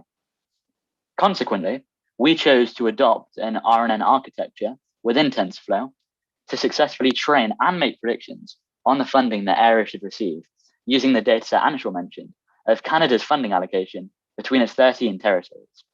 However, due to a lack of public data we've experienced, we've only been able to incorporate a time step of 1, simply outlining the validity of such a computational technique within funding estimation. The conceptual framework of utilizing RNNs for regression analysis does appear sound, and our prototype fundamentally demonstrates proof of concept across not just healthcare funding estimation, but all sectors with a time series problem. This is because it's displayed excellent, accurate results, which I'll discuss later in the results section. Furthermore, an additional key feature which our project utilizes is normalization. By definition, this aims to scale all the values within a numeric dataset between 0 and 1 without distorting their differences. Therefore, within the training phase, the model is able to train significantly faster and better. And so, to conclude our prototype section, I'm going to give a quick demonstration of our GUI, which visualizes the results of our model. So if I'm to enter the country of Russia and at the area of Moscow for our model to make predictions on, upon clicking the Continue to Further Options button, the live population for Russia is scraped from a website database, and a neural network is trained to make predictions of its population after this year. Then the user is prompted to enter the areas, or Moscow's population in this case, followed by the percentage of Moscow's hospital beds out of Russia's total number. Then they're asked for what these 2 variables are expected to be next year for the hospital beds and population. And finally, they're asked for how many years they would like to calculate the funding for, being 10 years. So if I click then the Submit button, visual representations then appear, including a line graph to show the change in funding over the next 10 years within Moscow, a line graph as well to show the change in population, which shows the clear disparity between the web scraped value compared to the neural network's predictions. A further line graph is also produced to demonstrate how we're assuming linear growth in the change in hospital beds. And as well as this, 2 visual representations appear to demonstrate the distribution of funding, being a heat map and a scatter graph, both using randomly generated data currently, just to show their impact. After this point, the user is then asked to store their data, which stores it within a text file, and they can then repeat this process with further areas within Russia, and at any point, view the heat map for the distribution across all the areas. Next, regarding feedback, which aided both conceptual and technical aspects of our project, we conversed with many academics of varying disciplines. Firstly, Professor Francesco Amodio from Montreal helped us to understand that for a project to be more effective, we need to target specific features of countries. For example, if they're a public healthcare system or private healthcare system, and certain age distribution, just to name a few. Next, Felicia Lim, a microbiologist, equally discussed targeting specific countries, as well as implementing more data representations, which led to the integration of heat maps and the conceptualizing of integrating scatter graphs. And lastly, Professor Tom Haynes from Bath University worked with us to implement an equation to calculate the accuracy of a regression model using the test cases we had laid out in the training phase but left out of the dataset. This enabled us to assess both the vanilla neural network and the recurrent neural network, as Ashish will go through later. It's key to point out, as well as the aforementioned academics, we additionally conversed with several more, helping with our whole project's development over time. And so, to expand on Anshul's words with Professor Tom Haynes, after completing our model's architecture, we decided that we would need a clear way to establish both models' accuracies, both visually and as a percentage. As is shown on the screen currently, this displays the equation that we worked with Professor Tom Haynes to produce, using a test case and the model's predictions, as well as the actual funding that the area received. As well as this, we also produced visual representations of how both models' predictions compared to the actual funding. Displayed on the screen currently is the standard vanilla feed-forward neural network results, where the model's predictions are very far from the actual funding received. And in fact, it exposes a fundamental issue, and that the predictions are less than 0%, demonstrating a fundamental issue within the model. Additionally, with the RNN, it's clear that the model's predictions are significantly closer to the actual funding that the test cases received. And in fact, it isn't below 0%, demonstrating that the model is, of course, better in this scenario. Also, using this equation, by taking the mean value across all test cases and taking the exponential of this multiplied by 100, we were able to calculate an accuracy of 95.4% for our RNN model. As well as this, as a further result, I've also plotted a graph here for how the epoch number affects the loss of our model, demonstrating how very quickly our model becomes accurate. However, the graph doesn't give the full picture, as the y-axis scale is relatively large, as the epoch, the training loss, in fact, begins to plateau at the 9,000th epoch, rather than, as this graph suggests, at around like the 2,500.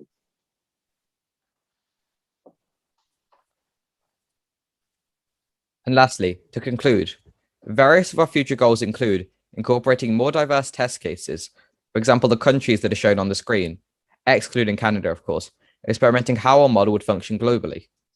Furthermore, we aim to develop a set of conditions that target countries already meet in order to maximize our model's accuracy, and being as specific as possible in accordance with Professor Amodio's feedback. And lastly, we would want to implement more factors for our model to consider, for example, age distribution shown on the screen, as well as more data for our model to train from by incorporating data from similar countries across the globe while maintaining certain countries as test cases to assess the model's performance. And again, lastly, a longer time spent for the data to cover. All of these would maximize our project's effectiveness. Thank you for listening to our presentation. Thank you very much. Thank you for your presentation. Any questions? Why do you have the linear growth? On you show the growth during the time in Russia. Why is it linear? Is this for the? Can you show the feature? Yeah, sorry. Is this for the screen share? Is this for hospital beds or for the actual funding? Yeah. Yes. Why it's have a linear growth? Because of so many different factors you should estimate. Sorry, I can't actually get the graph up without repeating all the data inputs. Yeah, I think due to the scarcity of data that we encountered, we've not been able to fully train recurrent neural networks for each of the factors and take all of them into account. But I think to get around this, we were trying to assume linear growth for the hospital beds, just to almost provide a solution to the scarcity of data. Ashish, do you have anything to add? Yeah, and also on top of that, with regards to linear growth, by assuming linear growth in certain fields like the hospital beds where we took linear growth, it allows us to compute funding estimation across like any X number of years, because with the population, for example, that's using a neural network, and with sufficient data, a neural network could equally be trained for the hospital beds, and therefore resulting in more accurate predictions over time. So medical service will be better because we have the constant population growth and growth of clinical service. Yes. Yeah. Yeah. Okay. Okay, thank you for your presentation. I think we should move to our next participant. He is Max Forman from Czech Republic. Czech. Thank you.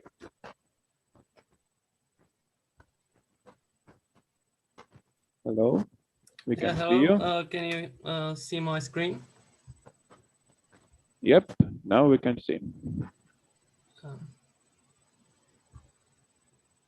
So hello, and thank you for coming. My name is Max Forman, and I am from Czech Republic. And today I would like to tell you something about my project, which was about a math problem that I called Descent of Aldridge quadruples. The goal of this presentation is to give you some basic information about this topic in a way that everybody at the end could be aware of what it is about. Descent of Aldridge quadruples is devoted special sequences of Aldridge quadruples where at the beginning are chosen for arbitrary non-negative real numbers n1, n2, n3, and n4. And the first quadruple, the first member of the sequence, yeah, that is the first member of the sequence. And the next member of the sequence emerges with the replacement below when the results of the subtraction are in the absolute value. This specific method with subtraction is subsequently repeated again and again until the descent ends with the trivial cycle with 4 zeros. Here is a particular example of a descent. And here we can see another example.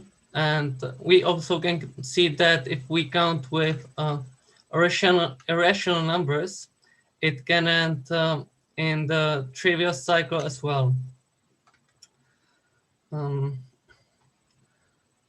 Now I would like to introduce to you some basic principles of descent of Aldridge quadruples, thanks to which is possible to prove some other more complex theorems.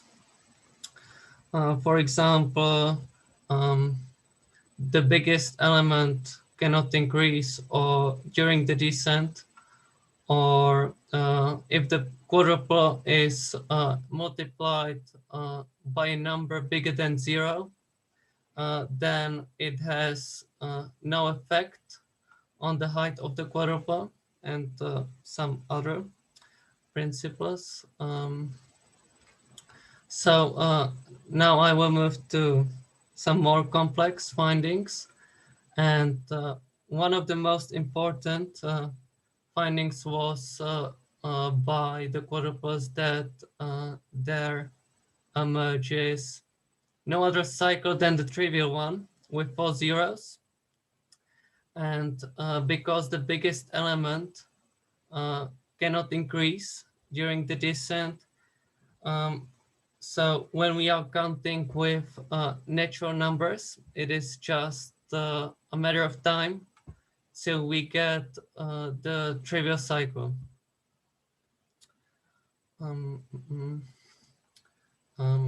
Another very important information about this whole topic is how the results of descents are low.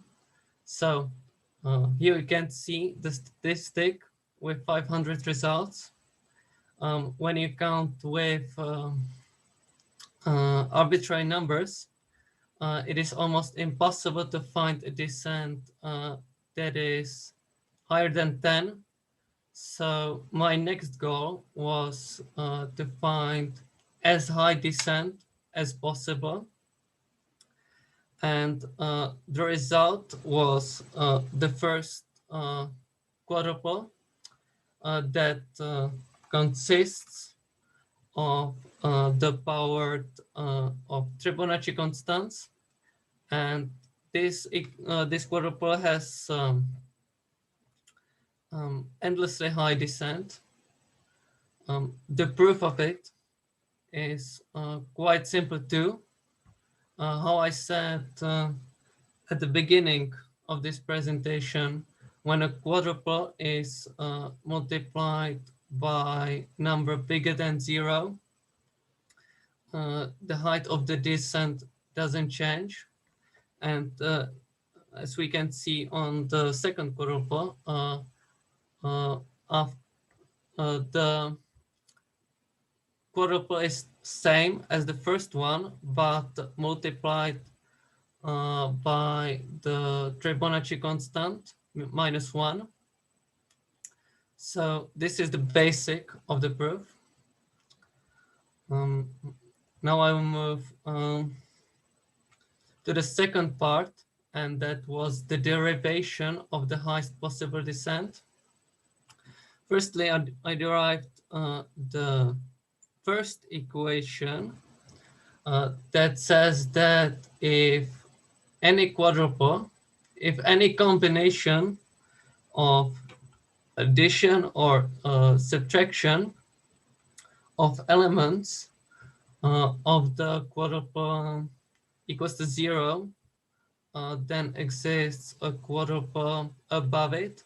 So in this example, it would be the quadruple with U1, U2, U3, and U4. I want maybe by this I will show you a particle example. So I will move back. Yeah, so for example here, the second one, we have 52 plus 22 is 47, and 69 plus 5 is again 74.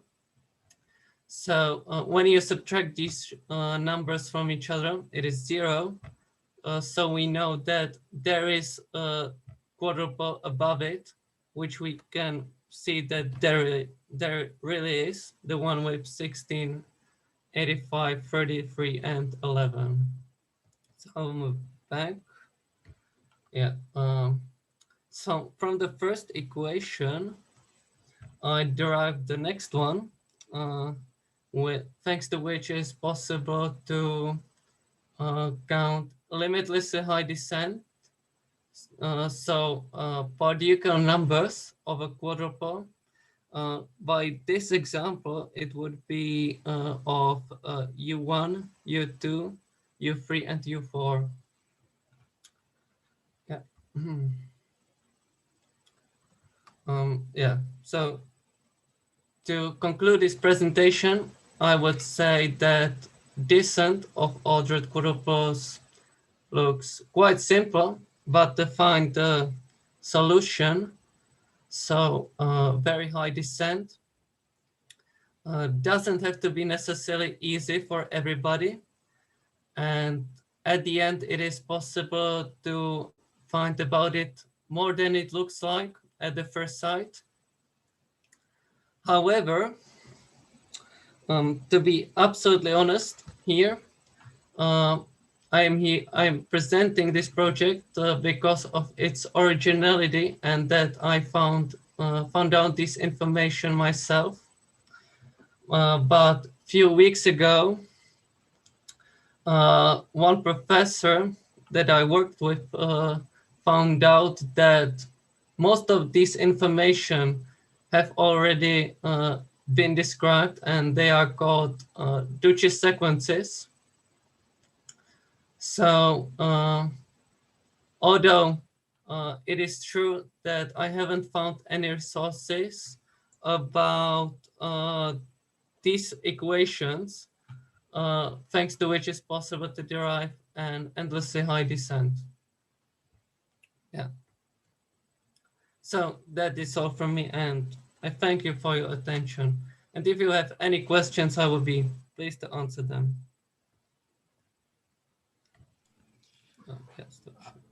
Can you say that this problem is only a mathematician problem, or this is the solutional physical problem? I think it is just mathematical, that there is no really, I haven't found any physics in it. Yeah. It's not right. This task was stated by physics because it's a kind of energy exchange. Also, the quadruple came from the physics, not just only a mathematician idea. So it's mathematical solution of physical problem. It was a history. So just discover it in the internet. You will find. Yeah. Okay. Thank you for that.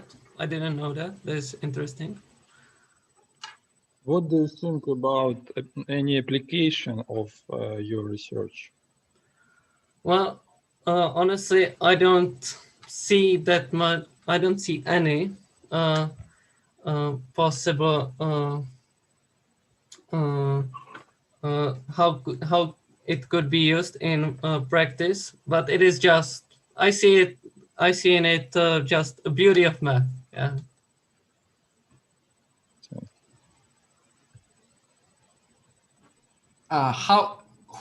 Who stated the problem?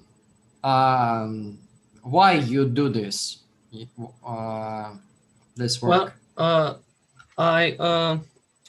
my math teacher said me that yeah, these quadruples work in this way, and for me, it was quite interesting. But he hasn't found any resources about it, so we both studied it and for a while, and found out that yeah, subsequently or gradually we found out some interesting facts. Yeah.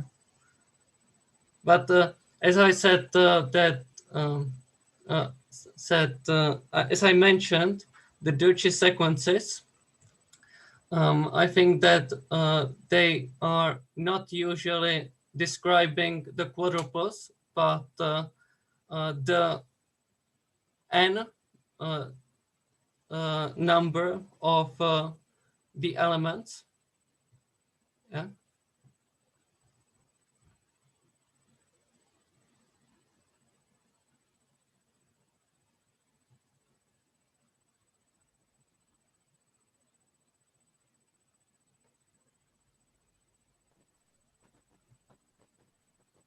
Is the question answered? I have just a comment to you. Don't worry if you finally find that other scientists already discovered it. It's definitely not a problem because the thing is the call and competition inside the mind of researcher. Finally, we have many historic events where different scientists find or discover something at the same time, and they never been connected between them. So don't worry, just go forward. Yeah, thank you. Okay, thank you for your presentation. Thanks for the questions. And our next participant is from Russia, Angelina Kolosovskaya.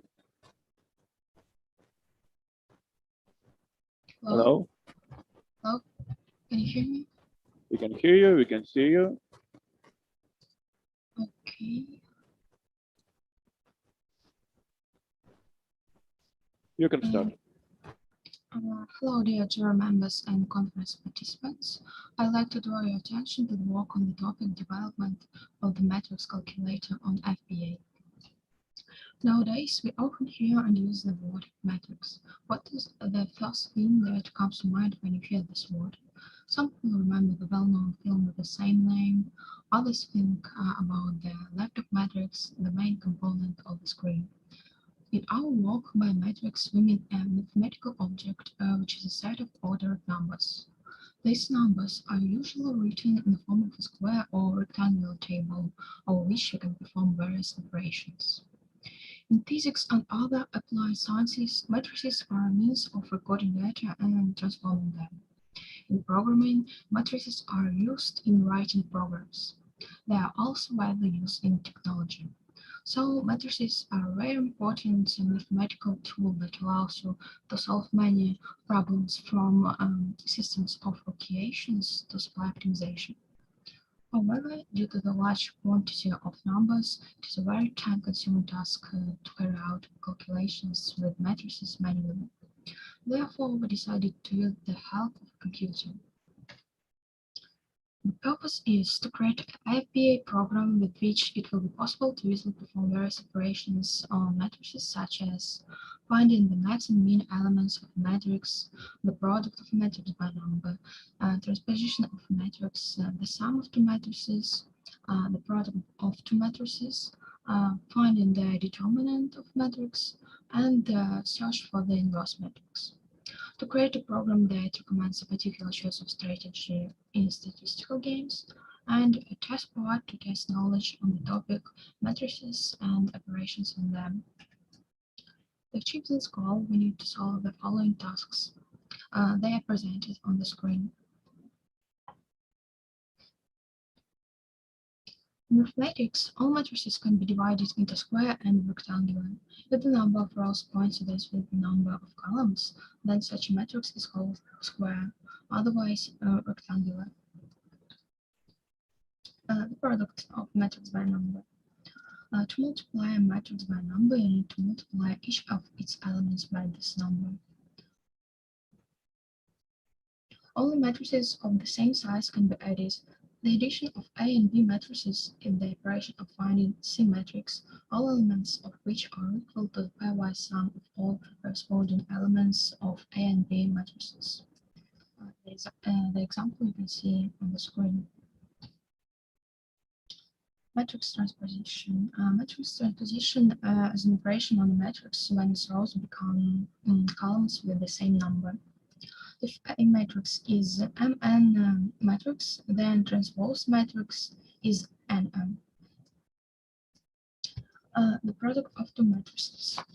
Matrix multiplication is the operation of calculating C matrix, each element of which is equal to the sum of the products of the elements of the corresponding row by the corresponding column. The number of columns in A matrix must match the number of rows in B matrix, otherwise this operation is invalid. The determinant of A matrix is a number that is associated with this matrix and can be calculated from its elements.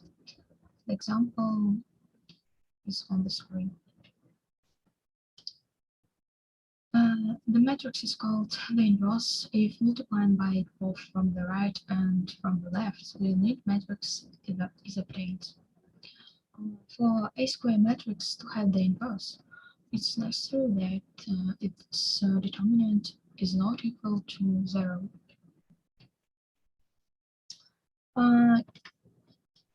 Let's move on games with nature or statistical games. Management decision-making presupposes the choice of advantageous behavior option out of several available options under conditions of uncertainty. Such tasks can be described by a special type of matrix games in which the player interacts with the environment. By nature, it means the totality of external circumstances in which the task player makes a decision. Various criteria that are presented on the screen are used to determine the best solution for the player based on the target setting. Now, I'd like to demonstrate the program itself. It consists of 11 sheets. The main one is sheet number 1. It contains areas for data entry, rules for working with the program, and 10 buttons when you click on which actions are performed.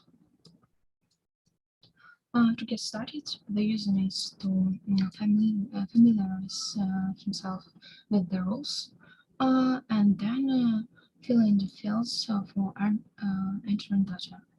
And then click on the Start the Program button.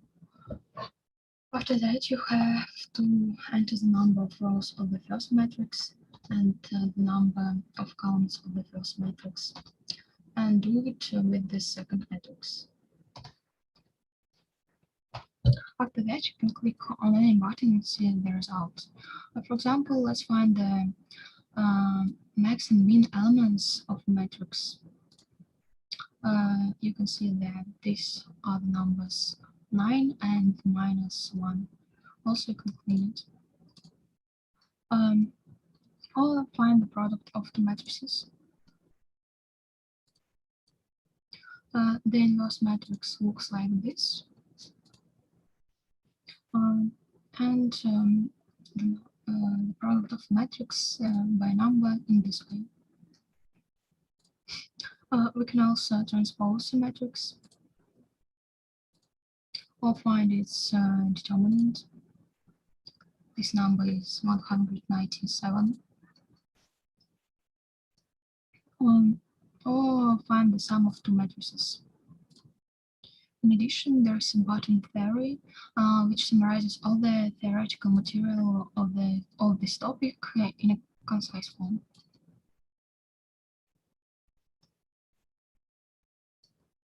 And now I'd like to show the testing sheet.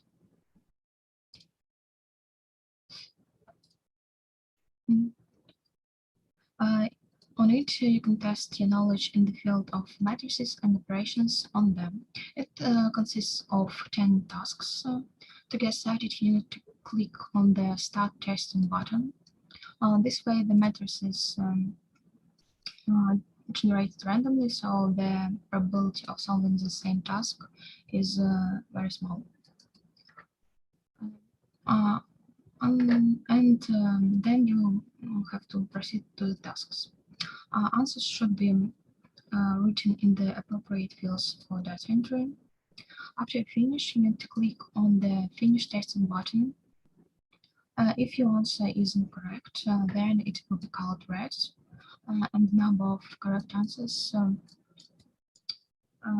will be indicated in the cell R16.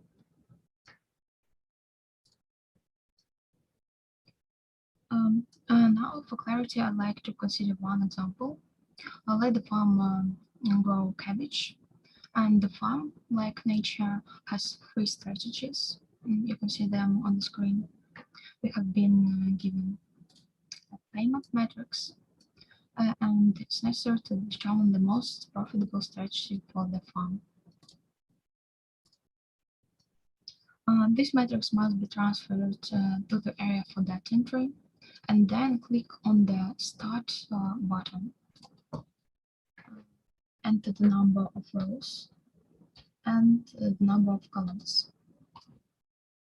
After that, we will be transferred to the rows results sheet, in which the results are presented in the form of a table. This shows that most of the criteria are considered the best strategy, strategy number 1. And that means it is optimal. And let's conclude. Those results of our work, we studied the concept of metrics, types of matrices, and possible operations with them, learned the FP programming language built into Microsoft Excel, implemented the following operations and if on FP programming language, such as matrix transposition, the sum of two matrices, the product of the matrices, and so on. Created a program that recommends a particular choice of strategy in statistical games, tested the functionality of the program, and implemented testing to test students' knowledge. Thank you for your attention.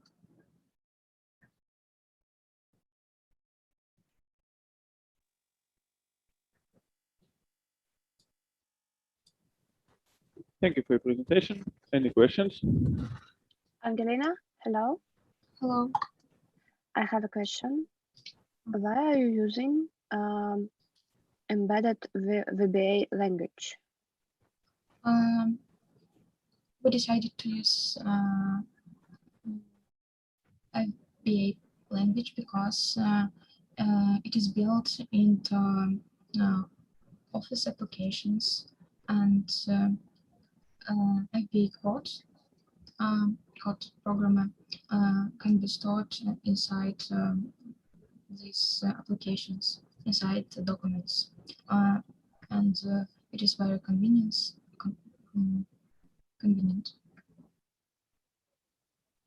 I'm asking it because for opening your program, we need to have a Microsoft Office, of course. So I cannot open it without it. Yes? Yes. Thank you.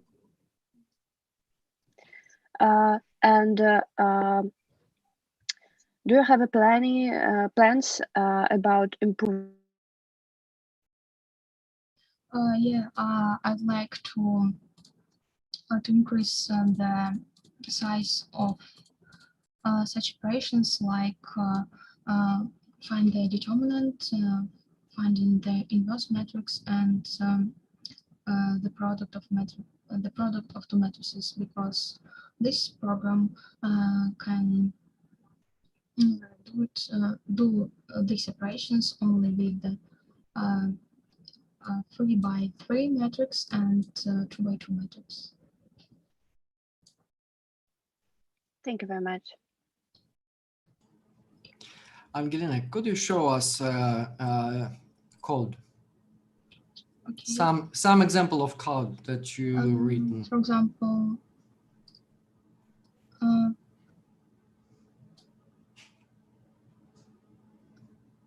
this is the sum of two matrices.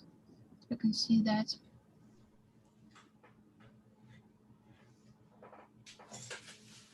And for example, it's the product by number. Okay. Here it is. Why something commented? Don't mention it. Okay. It's for my convenience. Okay.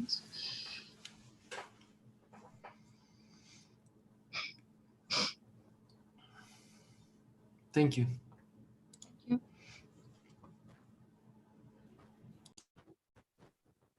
Any other questions?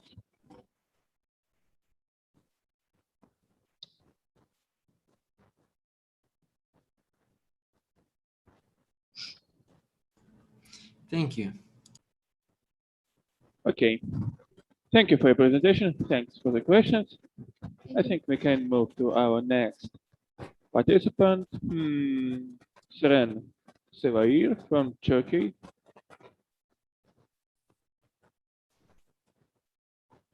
Can you see us? Hello, we can see you. And we can hear you.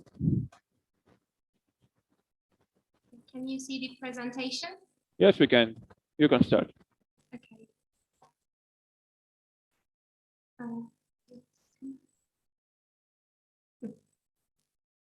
Hi, my name is Jenna. Hi, my name is Zainab. Let me introduce our project, a mathematical approach to the rumor spread multiple types, multiple endings. The purpose of our project to examine the spread of rumors by developing new mathematical models that include human types that are more common in daily life, with the help of Markov chains, and to show the importance of mathematical modeling in many brands, especially in social sciences. Today, how quick and likely many names are, whether it's true or not, is a wider research field. Companies spend a lot of money to control the contents of the names about them and how much they can spread. The starting point of our project is rumor spreading model of Daniel Mack and Minor Thompson. We use Markov chains to model the data in our project. So why do we prefer Markov chains? Because in Markov chains, each situation depends on the previous situation with certain possibilities. All situations are forgotten and only the latest situation is acted upon. Here you see the most famous Markov. We have created a simple Markov chain that shows the transition probabilities, and here we calculate the probabilities of transition from a starting point to a point in infinitive steps. There are three types of people at the basis of rumor propagation models: ignorance, spreaders, and stiflers. Ignorance, people who are ignorant of rumors. Spreaders, people who actively spread rumors. Stiflers, people who have heard the rumor but no longer are interested in spreading rumors. When an ignorant and a spreader meet, the spreader transmits the rumor to the ignorant, and ignorant learns the rumor from the spreader and becomes a spreader. When a spreader meets another spreader, either of them regrets spreading the rumor and gives up. When a spreader meets a stifler, the spreader regrets spreading the rumor. Uncertainty and probability calculations. Let A denote the number of type 1. Let B denote number of type 2. The total of population A plus B, that is, there is no other P type in the community. Our probability of selecting a pair of individuals from separate types is beta cross B over square of A plus B.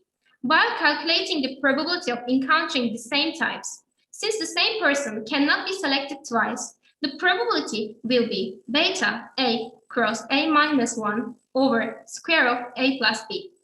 In this model, in a community of ignorance and spreaders, we did all probability calculations, and we have shown the point-to-point transition probabilities on a simple Markov chain. As a result, we calculate the probability of everyone learning rumor as one with our own method in the ignorance spreader model. In this model, we will examine a community where stiflers can be found as well as ignorance and spreaders.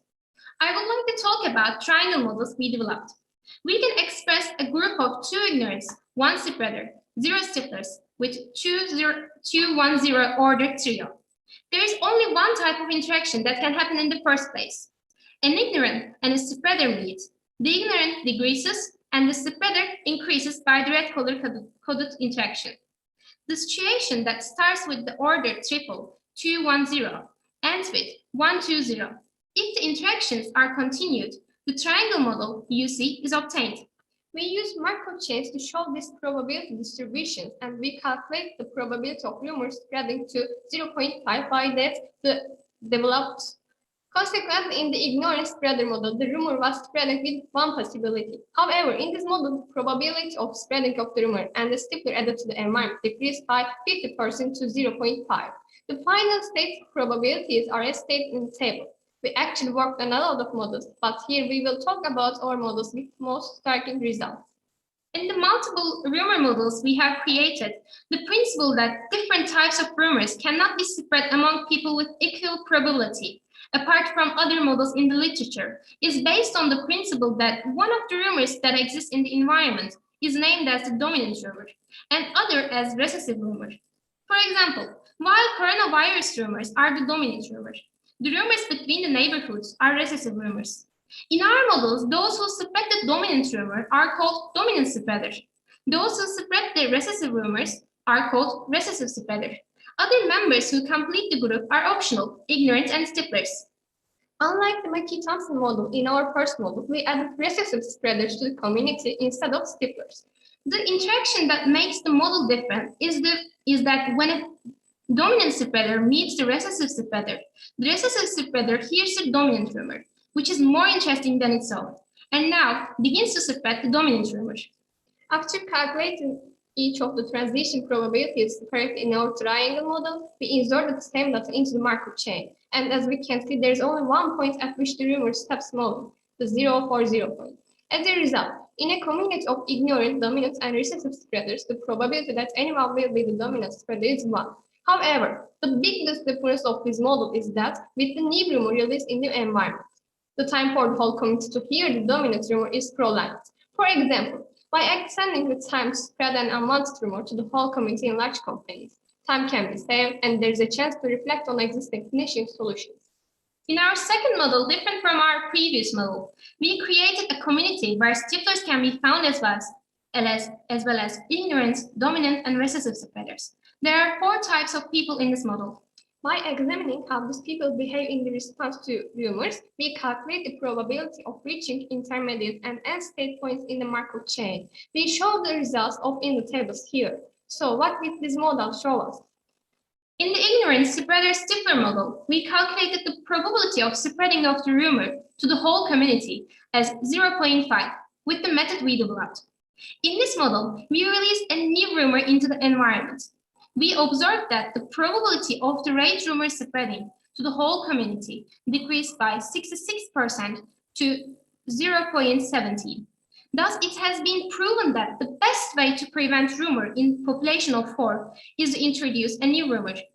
We have simulated our models in computer environment using Python programming language to conduct studies in larger populations. Using the outputs of the code we wrote, we created graphs in Excel showing numbers of ignorance, spreaders, and stiflers. Firstly, you are seeing a community chart of 100 ignorance, different numbers of spreaders, and 0 stiflers. With the graphics created, we note that the rumor spread models follow a curve like in the same epidemic model. So at the beginning of the rumor, the number of spreaders gradually increased, then suddenly it accelerated. And when the stiflers increased, the situation started to slow.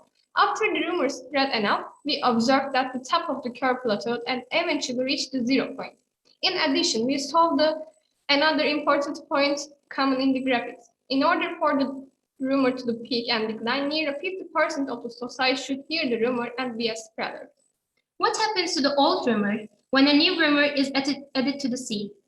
In order to find an answer to the question, we compared the simulations results of communities with different types of and numbers of spreaders with graphs.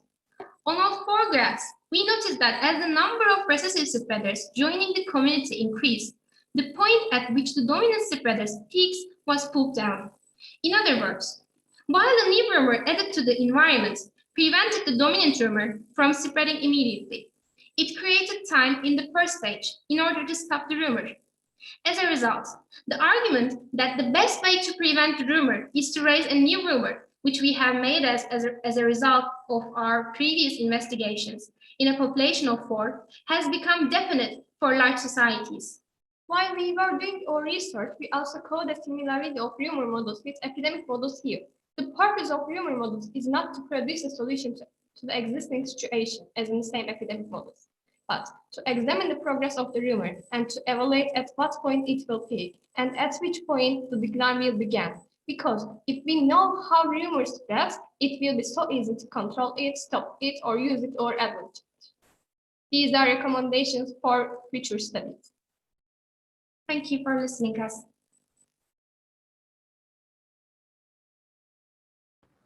Thank you for your presentation. Questions?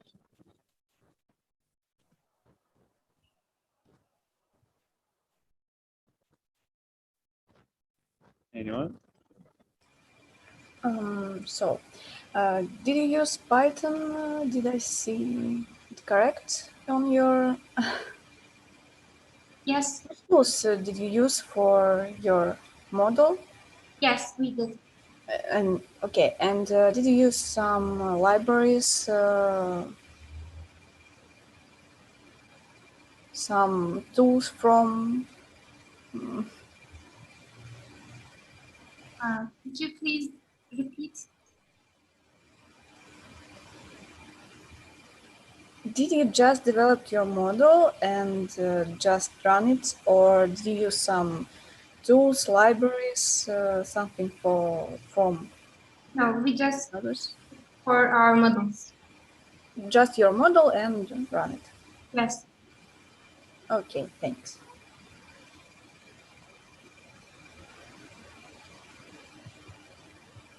Any questions?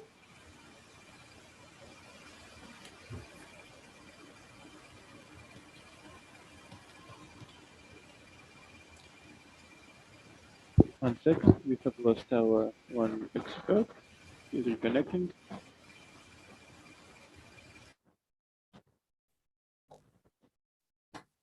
Mitri, can you hear us? Yes, yes, we can. I'm asking for Dmitry, our expert. Thank you.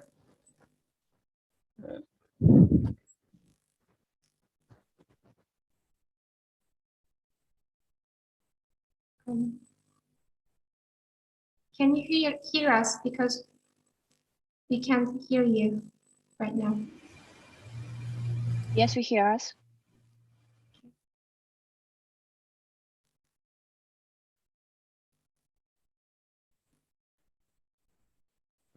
Can our expert Dmitry Kratkov hear us? I cannot see him connected. Okay.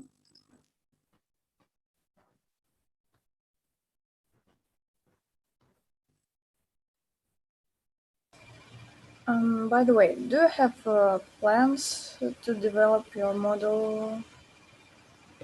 Yes, we have. It seems that applications of mathematics in social sciences and daily life are increasing day by day. Rumor spreads is one of them. And similarly, many cases we encounter in daily life can be related to mathematics. And we can extend it to different ignorance spreaders and stiflers communities. Since different models will be obtained in different communities and different encounters rules, this situation can be examined in detail. Okay, thank you. And in addition, a rumor study can be conducted in multiple environments. In order to get a mathematically sound result, it can be checked with field study. So you have some system for check for valuable? We actually did an experiment in our school. We compared our observation and mathematical calculation. We showed our results are matched. Parameter. Okay, thanks for your answers.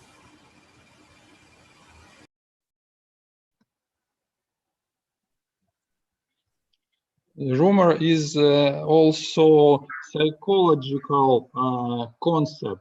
Do you think, do you read about the psychological part of this problem? We actually focused on math side, but we want to study about psychological side too, because it's a multidisciplinary project, I think. So we would like to study about this too. What authors would you like to read in this problem? Maybe behavior psychologists, or what do you think about behaviorists? Maybe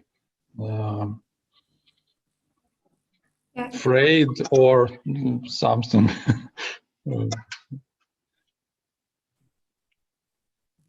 Did you think about what authors in psychology you must to learn or read in this problem of rumor? Psychologically, we do not want to label people like you're a spreader, you're a stifler. We can say these to the people, but if we add a rumor to the society and we compared the results with our math, it could be seen, for example, we have 100 stifler, 100 spreader, we can say this in the society. Thank you.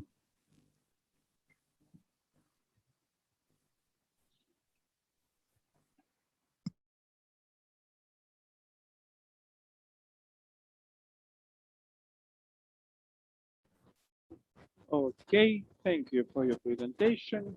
Thank you. And our next participant is Miroslava Cibula from Slovakia. Hello. Hello, we can see you, we can hear you. Presentation maybe. Okay, I'll share my presentation. Okay. Okay, you can start. Thank you. Can you see? Yes, we can see. Okay. So, good afternoon. My name is Miroslav Cibula, and I would like to present you my project called Omnis Question Answering Web Search Engine. Well, nowadays complexity of information search is growing, and to search some specific information pieces, we have to often use some dedicated search tools, which are not divided. Well, and in order to speed up the information search and also allow users to search faster for specific information, decided to create a web search engine incorporating question answering technology and also being based on modular platform, which could be freely expandable by anyone who can code. So goals of this project were to implement the system using artificial intelligence and various machine learning approaches and algorithms for natural language processing, and also to evaluate some of the system's components and implement several demonstrational modules. Well, as regards our methodology, or better said, in this case, system architecture,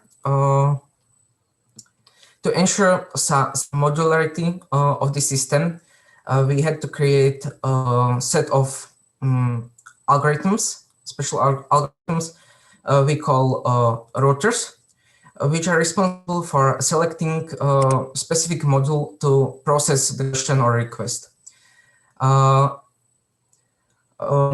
In this architecture, there are two types of modules, global modules, which are essential and created by us. For example, question answering modules or web search module or summarization module and so on. And these are selected by global router, which is based on a simple decision tree. But it may happen that none of the global modules are suitable for a question. So in that case, the global router is calling subordinated local router, which is responsible for selecting the local modules, which are basically created by users. And for this reason, local router is has implemented module selection based on support vector machines as machine learning algorithm to select module based on the question or request, and also it has input extraction feature to extract from the question some information which will be input to the module to process, and this is done by modified named entity recognition based on conditional random fields. Here we evaluated a local router and its algorithms, and as you can see, the accuracy evaluated on the test set is pretty good for both algorithms. Well, and this is some practical showcase showing the processing of a request for the local module. We implemented as a demonstrational local module the module outputting a random about the number, and here you can see the output.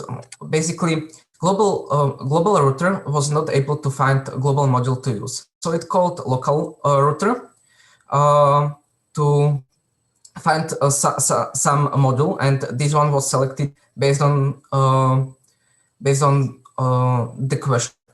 And from this request, there was extracted the number, a specific number, which was used as an input for this module, so we can so we can have the fact about this number. And also you can see some web search here and confidence. For the question answering, we are using two approaches. One of them is information retrieval based, which is at first is searching for some relevant document and web search and web pages using a simple web search. And in the second step, these documents and web pages as plain text are input to the QNet model, which is an answer extraction convolutional neural network model, which we re-implemented and optimized for our purpose.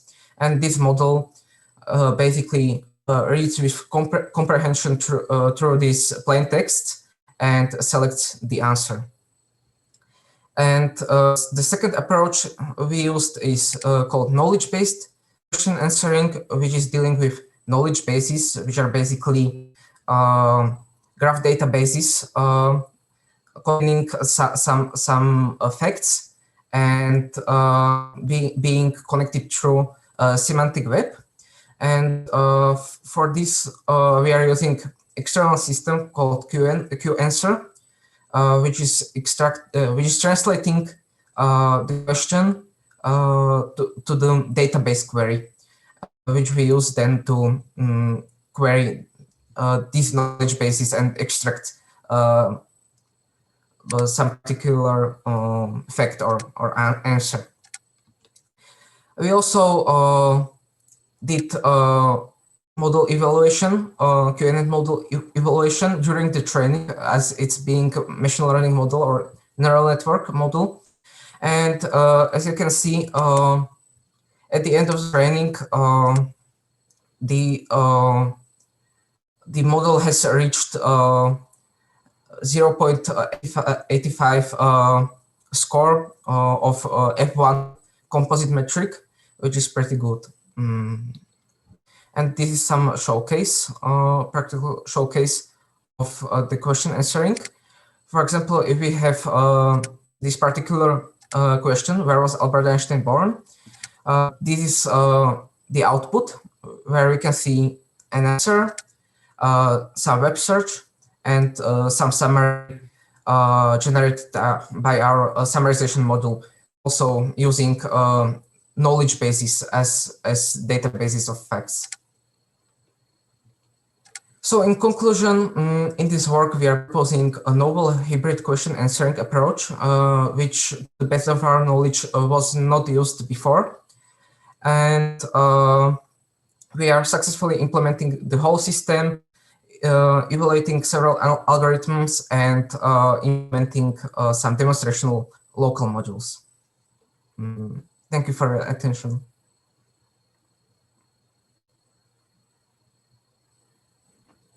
Thank you for your presentation. Any questions? Miroslav, can we test your system now? Unfortunately, it's not online now because I am improving it and optimizing it, so it's not offline. I'm sorry. Can you ask the question for your system, and we will show the result. I want to know what your system show us about this question. What is the low energy nuclear reactions? Well, I'm sorry, but I don't have this model already now, so it's quite disassembled now, so I can present it to you. I'm sorry. I'm very sorry. It will be very interesting to see. Okay, any other questions?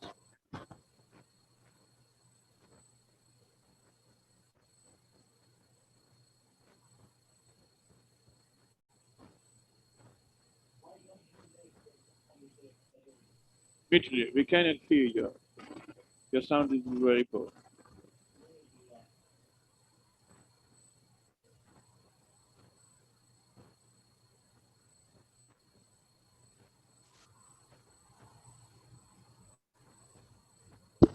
Dmitry, we cannot still hear you.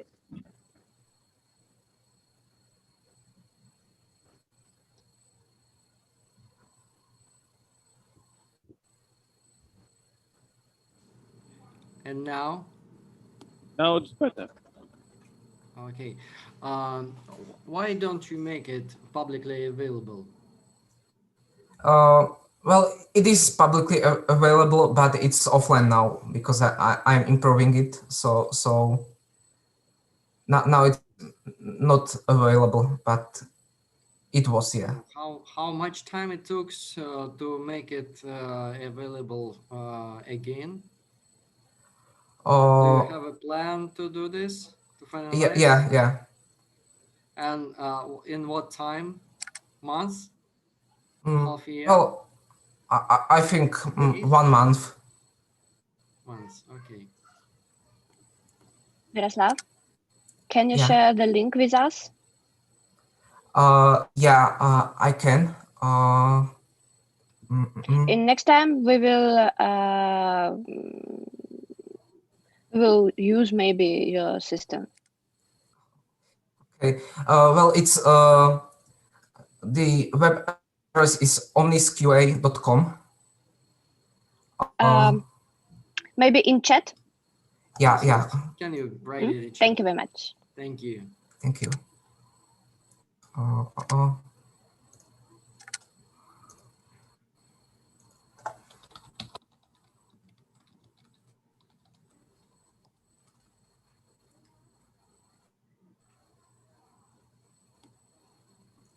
Thank you very much.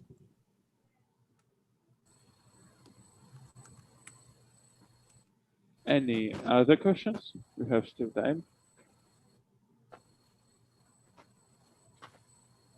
Well, thank you very much for your work. Okay, thank you for your presentation. Thanks for the questions. And our next participants are from Latvia. Jana Zaberga. Hello. Hello, can you hear me? Yes, we can hear you. Okay, so I'll share the screen now.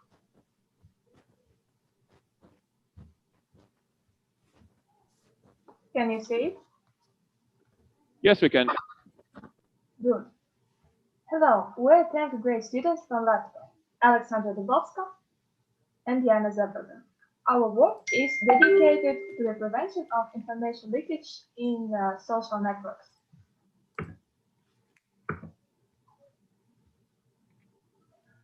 Along with the development of machine learning and the internet, the likelihood of cybercrime has increased.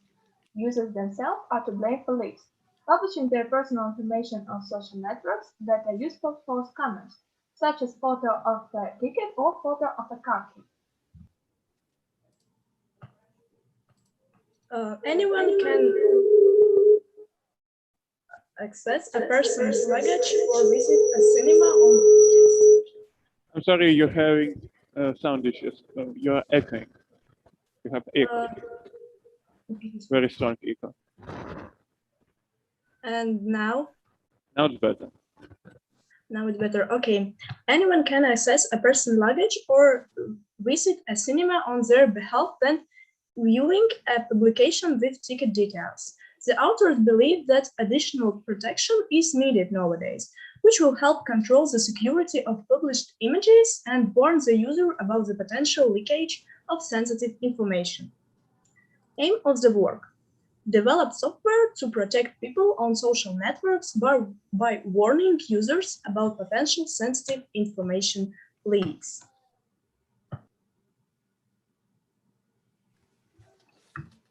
Hypotheses. The developed computer program that allows to track published information using computer vision will help to reduce the human factor in terms of leakage of sensitive data. Existing social networks restrict the user's registration according to his or her age, as well as restrict the amount of people who can see the publication. But this does not solve the problem, and people tend to make mistakes, as well as users may have fake profiles.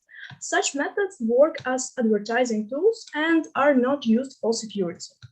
The authors decided to create a computer program that could analyze sensitive information in photos and warn users about possible information leak. To be able to analyze people's behavior in relation to the information to be published with sensitive data, the authors commissioned an experiment in which 25 people aged from 10 to 17 years participated. In order to reduce the external influencing factor of the experiment, the participants of the experiment didn't know the real experiment goal. They were convinced that they were participating in a photo contest, so they didn't even think about the nature of the objects of sensitive information. Sensitive information was placed in the photography room to determine how well the author's program sees the objects. Participants had the opportunity to change the background and placement of objects in the room. The photos obtained later were analyzed. When creating the computer program, the authors used the image database of the Russian company Everypixel because the company has access to an open programming interface API directly for computer vision purposes. Out of the total number of photos taken, 95 photos, 63 were selected for further processing because of the fact that remaining photos did not contain sensitive information objects. Sensitive information was identified in the images by Everypixel image database by the criteria business, work, office, document, and paper. Sensitive information is best described by the criteria document and paper, as the criteria business, work, and office often appear when the photograph contains objects directly related to the office, so they are less accurate. Due to the fact that only half of all photos were identified by the Everypixel image database, they were analyzed not as whole file, but as separate parts, 4 zones in one and 16 zones in one, divided proportionally.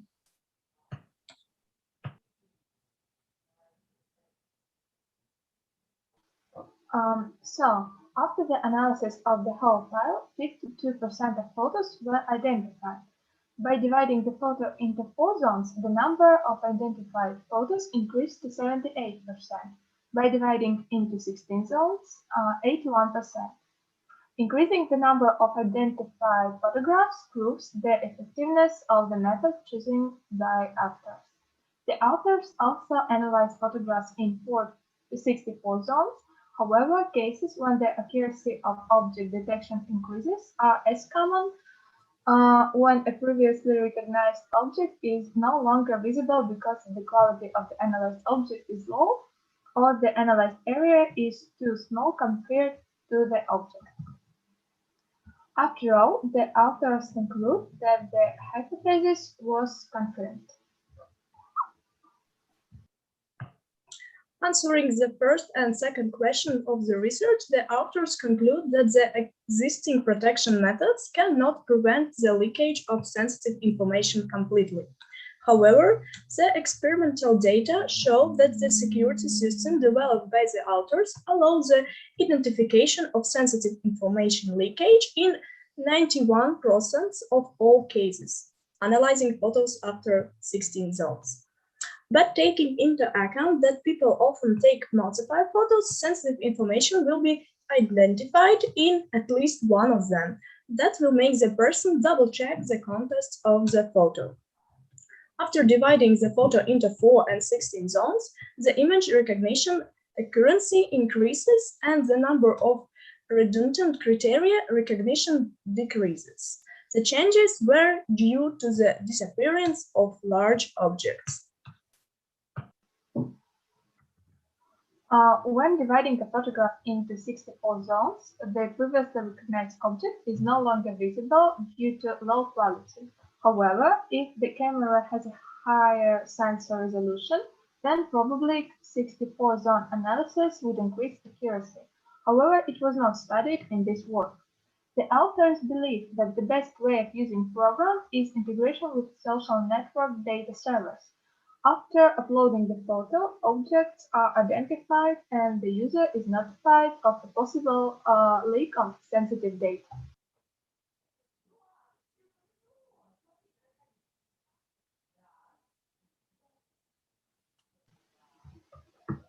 Thanks for your attention and any questions? Thank you. Give us advice how to prevent the leakage of the information. What do you think about it?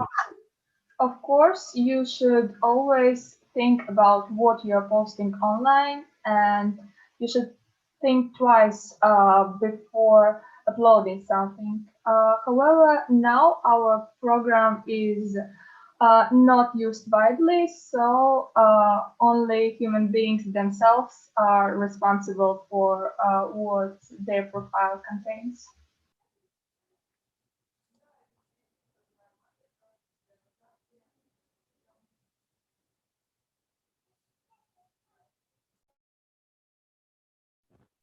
Any more questions?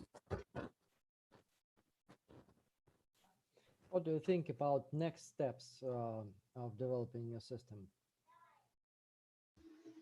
The next step probably would be integration with social media data servers to test our program more widely and also to help people to prevent the possible data leak.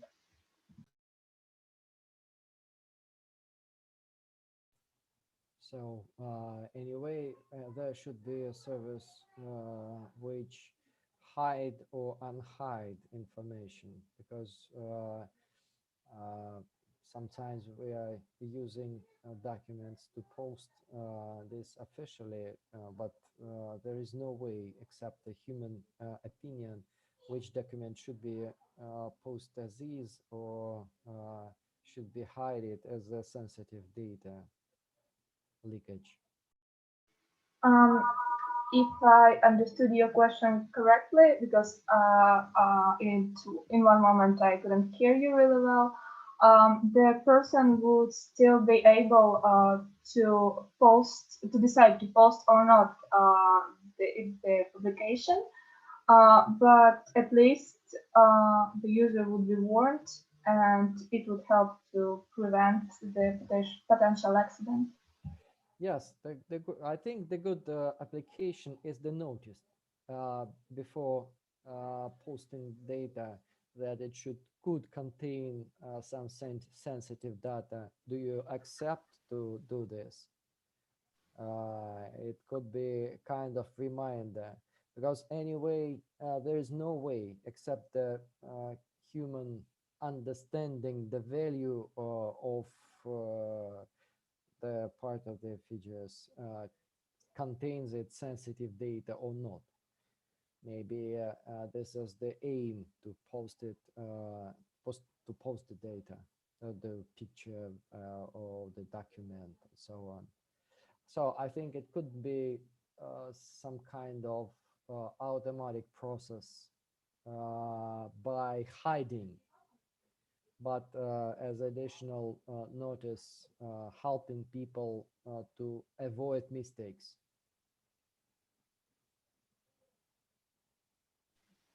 Yeah, that was our point, to give a notification to a person, but we can't deny to post someone or something to someone, so it will remain the user's choice. But this could be a good instrument to help people to avoid mistakes, and made the line that this is your decision. It's not a mistake. Yes, right now it's publication sensitive information could be called as a mistake. I'm sorry, I just not mentioned this.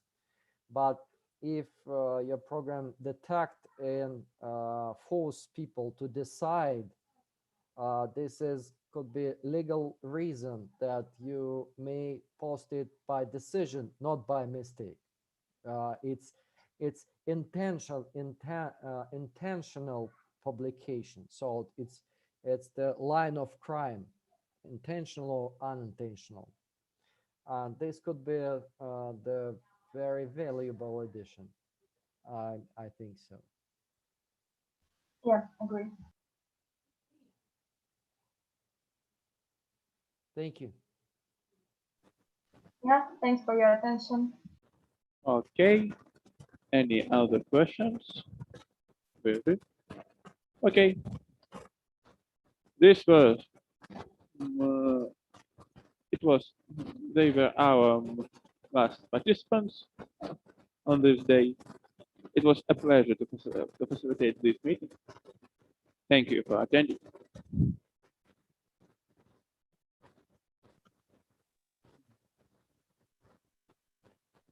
Goodbye. Thank you very much, dear colleagues. Goodbye.